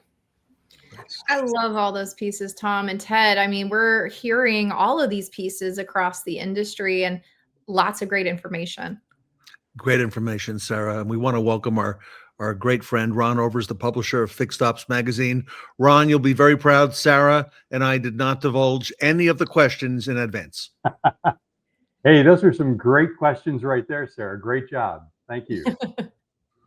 And thank you to this whole panel who had some really good insights already about retention, you know, customer experience, all the things that are so key to our business today, right? Doesn't matter what we're talking about in the magazine or on Ted's show, bottom line is retention of these customers is so key. And they will leave for the simplest of little ideas, right? So you need to work with them. So it's really a good point. Ron, it's a great opportunity to ask these retailers some pointed questions. I know they're all expecting them. So I'm curious what you have in store for us for the balance of the panel. Well, I'm sure they didn't get the preview of what I was going to ask them, because I make sure every time that it's just a deep secret, and that they absolutely, you know, have to think deep and hard in the, you know, 5 seconds before they get the question is how to answer this thing. And that's why we get the real answers, right? Not the contrived answer that they're supposed to say. So, but no, it's so true. But it has been a year of incredible opportunity, right? We've heard some great success stories already as far as how the year has gone for them.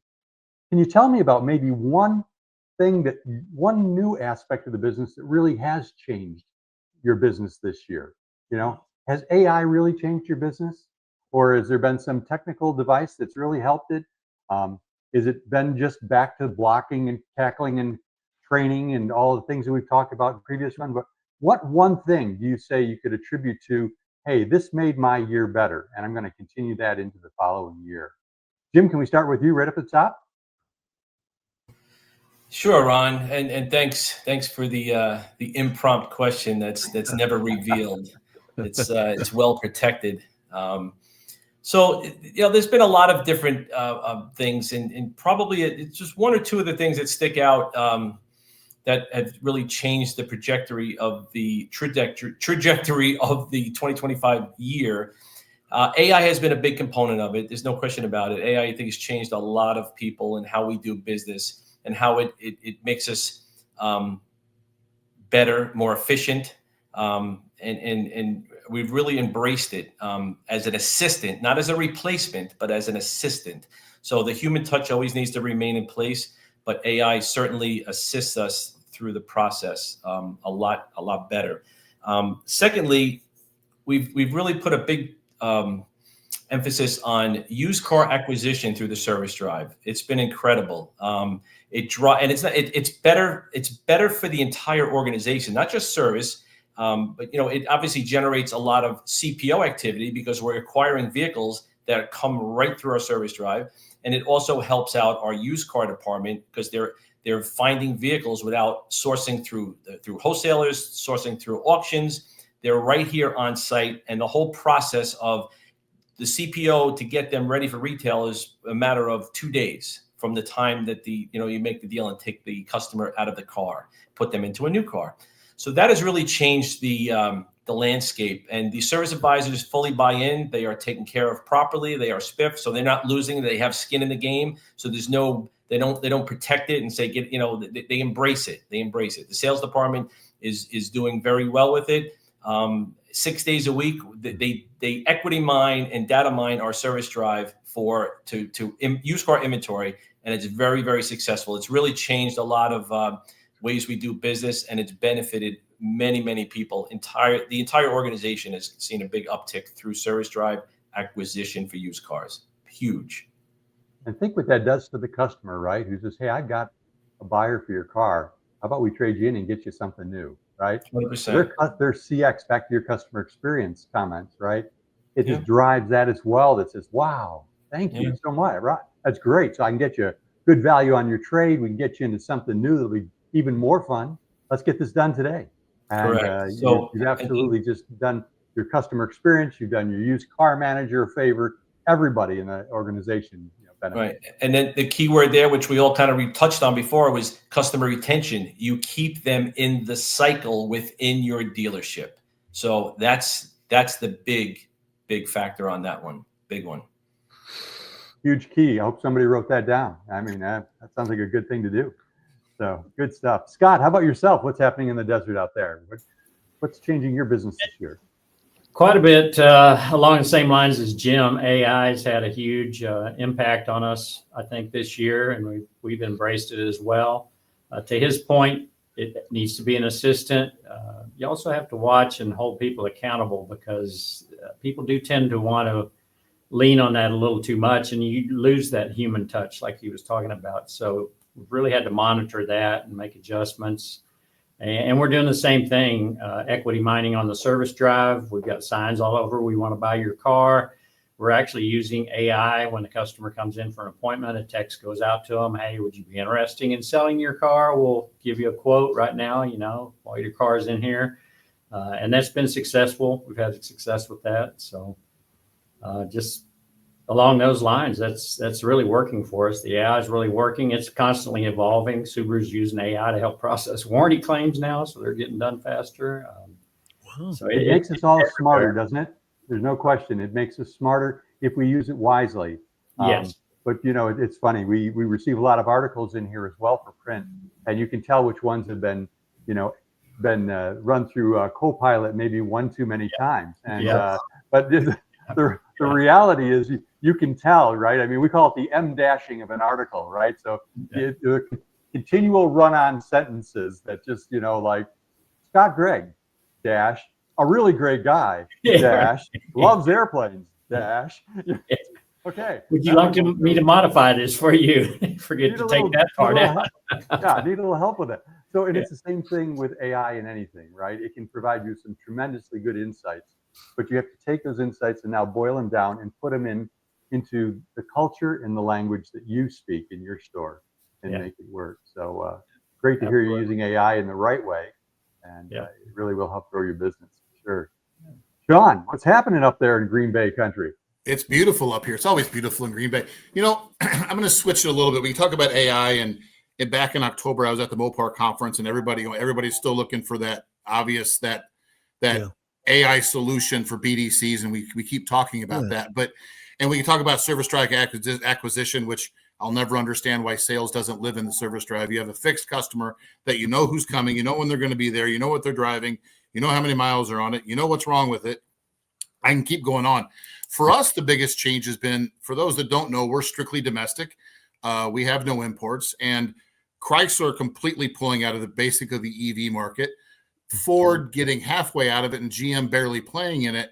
You know, Ron, I go back to 18 months ago when we had panels, and I am going to pick on Tully here, where we were all talking about, guys, EV cars are coming. What are we going to do when they take over the business and there's nothing to fix on cars? Guys, 18 months later, for us, it's completely shifted, and I'm a definite glass half full on this deal. That's a good thing for us. You know, the average car now, they say, is what, $50,000, and people are doing 7 or 8 year loans. Yeah. They got to keep these things, guys.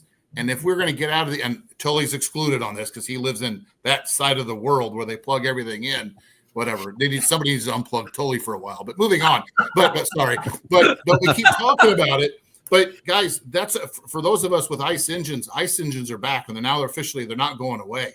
So everything we thought about the business is going to change, and all we're going to be able to do is put tires and brakes on these cars. That's gone. It's gone completely 180. These cars are here. They're going to stay. The car loans are so long they can't get rid of them. That's our mindset. We got to get back again. You know, we've been talking about calendar days, or we started talking about calendar days. You got to start talking about these cars and get back to the basics. You know, you talk about block and tackling, the walkarounds, the MPIs, the video MPIs, the things that work. And the reason I always love, and I always tell Ted, this is my favorite panel because these are my mentors here. These are the people I look up to and the people I can pick their brains. I mean, for me, the glass is so half full. The fact that EV went away and the fact that we have nothing to fix on cars, it couldn't be any more opposite than that now. It's so true, right? I mean, it really has, and it's changed so fast. I mean, I talk to people at General Motors, my son, and as one, and just the focus has changed. Mm-hmm. And the reality is they've got to go figure out how to make money. And look what General Motors stock has done of recent. You know, I mean, it just ran up like crazy because EVs won't be taking away as much profit for a little period of time here, and until they get all the new technologies in place. So you're right. We've got to take what we have today, and that is, ICE sales, which are great and great for fixed operations. And we got to make the most of those and make people really comfortable in that experience. And it isn't a big deal to change the oil once or twice a year and, rotate the tires and do all the basic things that you need to do with a car. So it's good, really good for fixed operations for sure. It is great for fixed ops. Yeah, no question. Ad, what's happening over there? Man, enjoying the weather here in sunny Florida. Is it nice or what? Huh? Yeah, is this a place to live or what? The last 2 weeks, it has been phenomenal. So let's talk about what 2025 taught us a little bit, and then I'll come back to the AI element. And I talked earlier about having a plan, and you got to have a plan. You got to have a game plan to get started with. But that game plan also has to be adjustable. You got to build a pivot. And let's just look at it from the variable side with a couple of things that we couldn't have planned for. When we left 2024, rolled into 2025, we didn't know we was going to have this tariff battle. Right. We didn't know that we was going to have this EV shift. Maybe we could have predicted the interest rates. But it's to be able to educate our people and prepare them for those things and deviate from the plan that allows our people to be prepared. Because I said that from the variable side, but all those things affect the fixed side as well. Yeah. Because people think, well, if tariffs affected the price of vehicles, maybe I need to fix this one. And so it's one of the things that 2025 really highlighted was be prepared to pivot and educate our people accordingly. And then let's look at the AI element, because AI we've been chatting about now for a couple of years. But this is the year where everybody says, okay, it's time for me to embrace AI and start doing something with it. And so everyone's starting to do different things and whatever else. And what AI should be, because technology will never fix a process. It never has. It never will. Technology will enhance and possibly make a process more efficient if it's the right process. So what AI has really done for us is made us really reflect. Okay, what are we looking for AI to do? Okay, well, should we fix that before we bring in AI? Yes.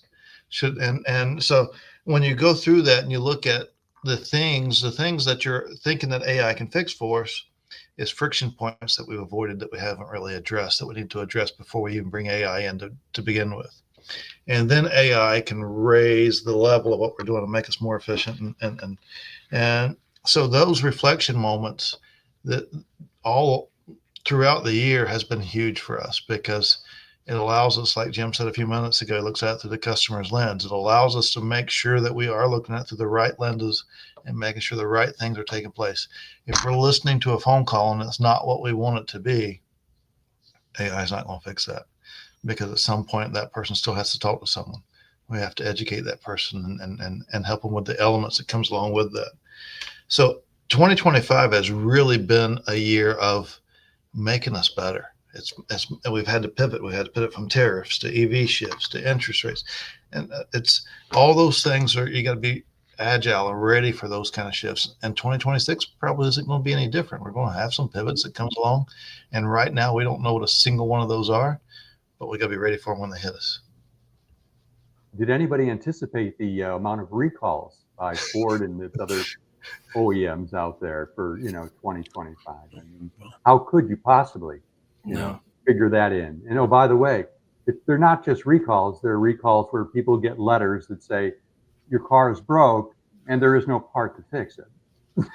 So let's have a little fun with that. Yes, I love recalls, by the way. But let's have a little fun with that. Ford is so far in the lead, nobody can beat us. They have won this battle in 2025. So next year we'll even the playing field and give you a chance to win again. Unbelievable. But yeah, it really has. So like you said, we didn't figure on tariffs, interest rates. We didn't figure on, tax credits going away. We didn't figure on 4 million cars needing to come back in for service this year, all of them being an opportunity for profit for you. So, wow, your service market just expanded just that much, because every one of those customers is at some point or another needs to talk to you and figure out what the heck they're going to do. Even to trade the car in, what a great trade-in opportunity, you started a conversation with them. So it's good stuff. Absolutely. So Thomas, over there in beautiful Buffalo, or Rochester, actually, tell me what's happening over there. Well, I'll tell you first, the one good thing, Ed, is since you're so far in the lead with the recalls, right? It's nice that Ford can just use the backup camera to look at everybody else. But but the backup cameras are all not working. So. Quite right. The big thing for us this year, we really embraced what I think has been one of the bigger recent evolutions in the way that service business happens in general. And that was the flip from a traditional electronic multi-point to video. We really jumped in with both feet, made sure we did a lot of research on the devices, bought, phones for every single technician to be able to do the videos, put money into expanding the networks to make sure that they had the bandwidth that they needed to be able to upload them and get them done. Nice magnets that go on every single lift so that everybody remembers exactly what needs to be in each one of the videos. Oh, wow. And I'll tell you, it's nice watching the trust levels expand with your customers. You get much quicker authorizations. The closing percentages are great. We've got some stores that are closing north of 60% of the recommendations that are put out there. Our business is one of those where we work almost in secrecy. The cars are so complicated. It's why the longest running joke is muffler bearings and blinker fluid, right? So the videos is just a way to just show some trust. Hey, here's really what it looks like. Here's the filter. Here are your brakes. Here are your tires. Here's the leak.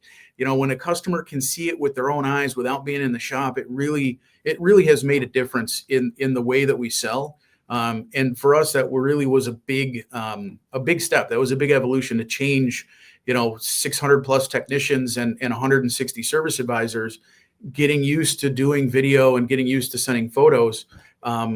That's been a game changer this year. I can see why. Wow, you're exactly right. I mean, don't we all get those, right? Now you get a text message, if it's just words, you're like, okay, I don't want to read all this, and it's next one comes through and it's a picture that says, hey, Ron, just want to let you know, car's on the lift and it's there's something on the floor shouldn't be there. Okay, let's figure out what that is and how to fix that. Here's the problem. Here's the solution. Hey, Tom, could you hold up that magnet again for the audience? That looks like a checklist on there? Yeah, we made some custom magnets that lists. There's some tips. There's step by steps. Start with introducing yourself, show the vehicle license plate, show the results of the completed MPI, and then there's also some some things that we want to have checked in particular. Tires, brakes, undercarriage leaks, under the hood leaks. Showing if we're seeing those. Make sure you share your service advisor's name and let the customer know that advisor is going to be calling them. If you just give them a phone or you give them a device and go, hey, take a video of what you're looking at, again, it's no good.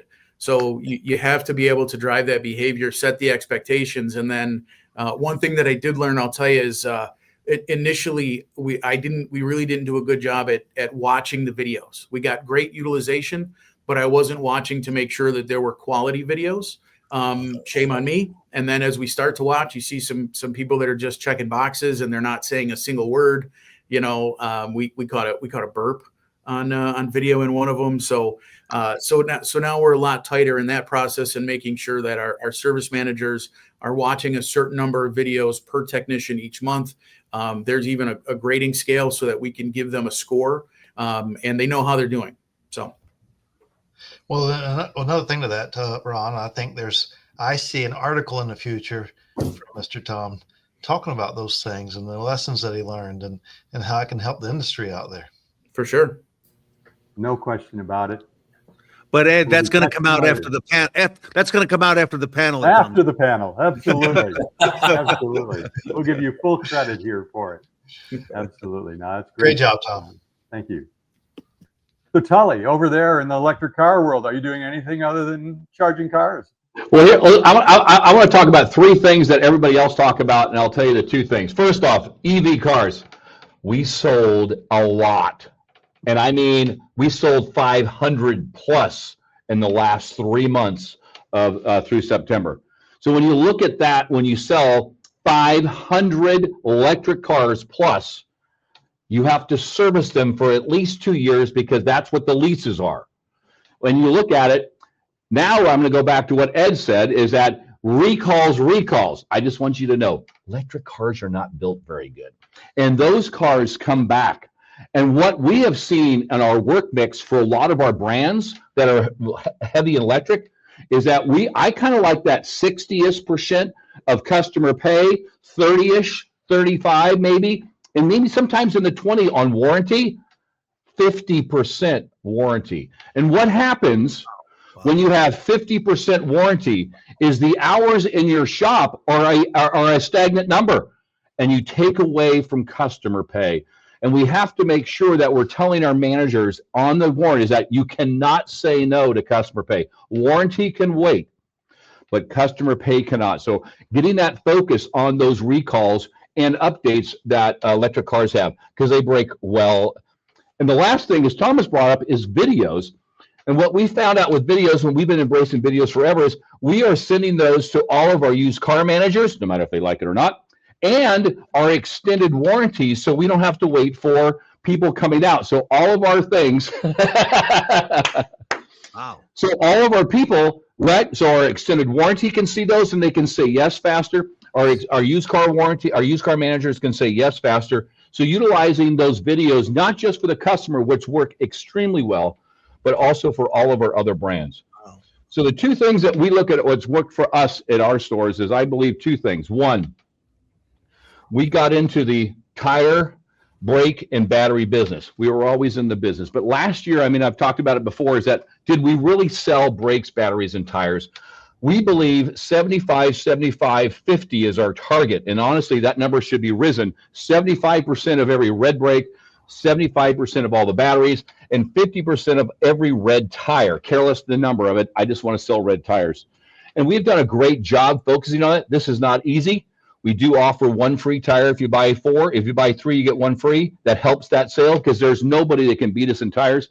And we've actually exceeded the tires. We've exceeded the batteries.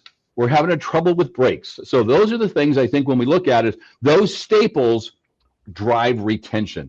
And the last big thing that happened for us in 25 is our BDC has come alive and really helped our store's success. I believe that if you call, if you send an email or a text and say, please come in, you'll get some response. But if I call them and say, we'd love you to come back, your car is at 11 months, and we'd love you to come in. I have an appointment for you at next week or today. Would you like to come in? And what we're seeing, that we've seen from the beginning to the end of this quarter, is we're seeing our connection rate on those 10, 11, 12-month calls is as high as 80%. They answer the phone. I couldn't believe it. But here's the best part. Our conversion to appointment is over 80%, and some of our brands are over 90%. Wow. I didn't say the word AI yet. I'm not going to either. I believe that a human being that loves you, that wants you to come back, and we call you and ask you to come back, and we're having great success. So to me, I think our BDC is a shining star for us this year on outbound campaigns. And fundamentals of selling the brakes, batteries, and tires to us has been a big deal for us. That drives that 70% retention number. Nice. Well done. Fantastic. You know, your point is well taken, right? A lot of these EVs that went out, and a tremendous amount went out over the last 3 months. We have to went fix out them. on lease, right? Yes, and we have to fix them, which is great because they all break.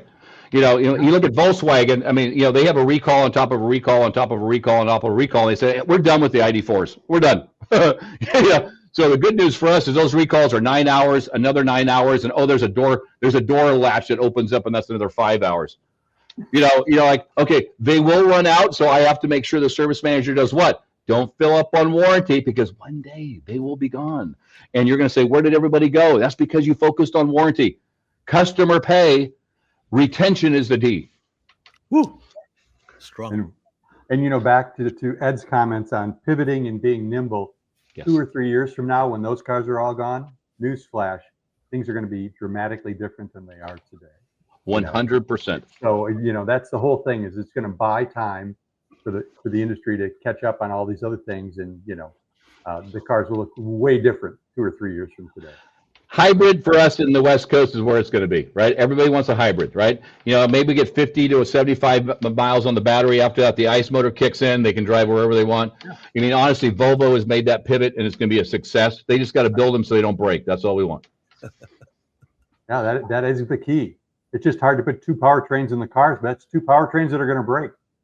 So you're all set in service, right? You got a lot of parts to fix on those things.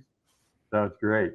Ted, how are we doing on time here? We really squeezed a lot into a few minutes here.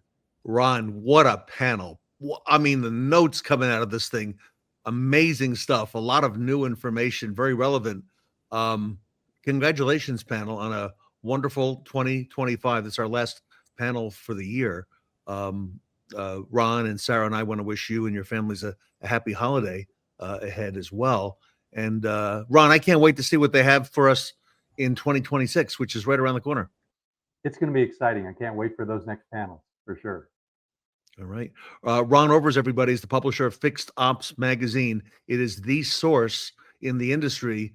Ron, if anybody is not yet getting their complimentary copy of Fixed Ops Magazine, what do they need to do?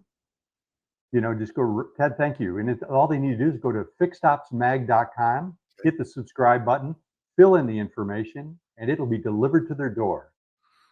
Way to go. I love it. Good stuff. Ron, thank you so much for all you do. Tully Williams at the Nilo Company, great information. Tom Druzynski, wow, just wow. Scott Gregg, thank you for all you do for the industry. Shon Kingrey, as always, amazing stuff. So stay warm up there this winter. Ed Roberts, thank you for all you do as well. And Jim Sabino, great work to you, and see you here in New Jersey here sometime soon. And Sarah, another great panel. Another great one in the books, Ted, and a lot of amazing information that we'll carry with us into 2026. Everybody, here they are, the A-list panel, A-list retail panel with Ron Overs at Fixed Ops Magazine here at the Fixed Ops Roundtable. Thank you all. It was a great time. Do you have a great product you want to get in front of auto dealers across the country, and specifically their fixed ops departments? You know, their service, parts, and body shop. For over 15 years, Fixed Ops Magazine has been putting service-related products like yours in front of franchise auto dealers across the country. There simply is no better way to reach every dealer in the USA all at once. Hi, I'm Ron, the publisher of Fixed Ops Magazine, which is both a digital at fixedopsmag.com and print magazine that reaches out to over 38,000 subscribers who influence what products are purchased in the over 16,000 dealers across the country. Fixed Ops Magazine may even publish your article about a topic you are an expert and have a real passion for in this industry. Every article has the author's contact info so they can reach you. Write an article, run an ad, and an e-blast. We call that our bundle for success. You won't believe how great a deal it is. So to get started, call, text, or email me and I'll tell you more. We are 100% devoted to the franchise stores, so we don't waste your time or money. We are laser focused on your prospects. Fixed Ops Magazine, the #1 way to get your product in front of auto dealers today. www.fixedopsmag.com. Ron at fixedopsmag.com, 714-803-5476. Fixed Ops Magazine, the #1 way to get your product in front of auto dealers today.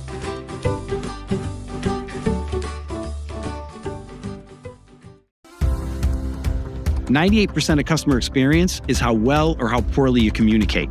Well, how come my software partners spend 98% of their development on workflows? What if they spent 100% of their time on workflows and we spent 100% of our time on communication?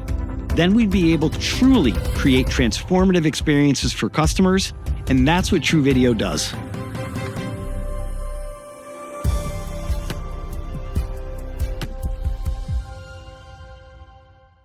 Stop what you're doing, because we're breaking news right out of the gate. The Fixed Ops Roundtable is coming to NADA in Las Vegas, and we're opening a very limited number of media and spotlight opportunities. If you want in, stay right here. Now let's crank it up. January 26th through the 29th, the Fixed Ops Roundtable unleashes our next virtual event, Rock Revolution. 4 electric days, non-stop momentum, and the biggest names in fixed ops take the stage to drop the strategies, breakthroughs, and profit-driving plays that will dominate 2026. This isn't a podcast. This isn't a Zoom. This is a full-throttle, amped-up experience for service, parts, leadership, and every dealership ready to own the year. So plug in, turn the volume to max, and get your team locked in for Rock Revolution January 26th through the 29th. And remember, Vegas is calling. Reach out now for exclusive NADA media opportunities.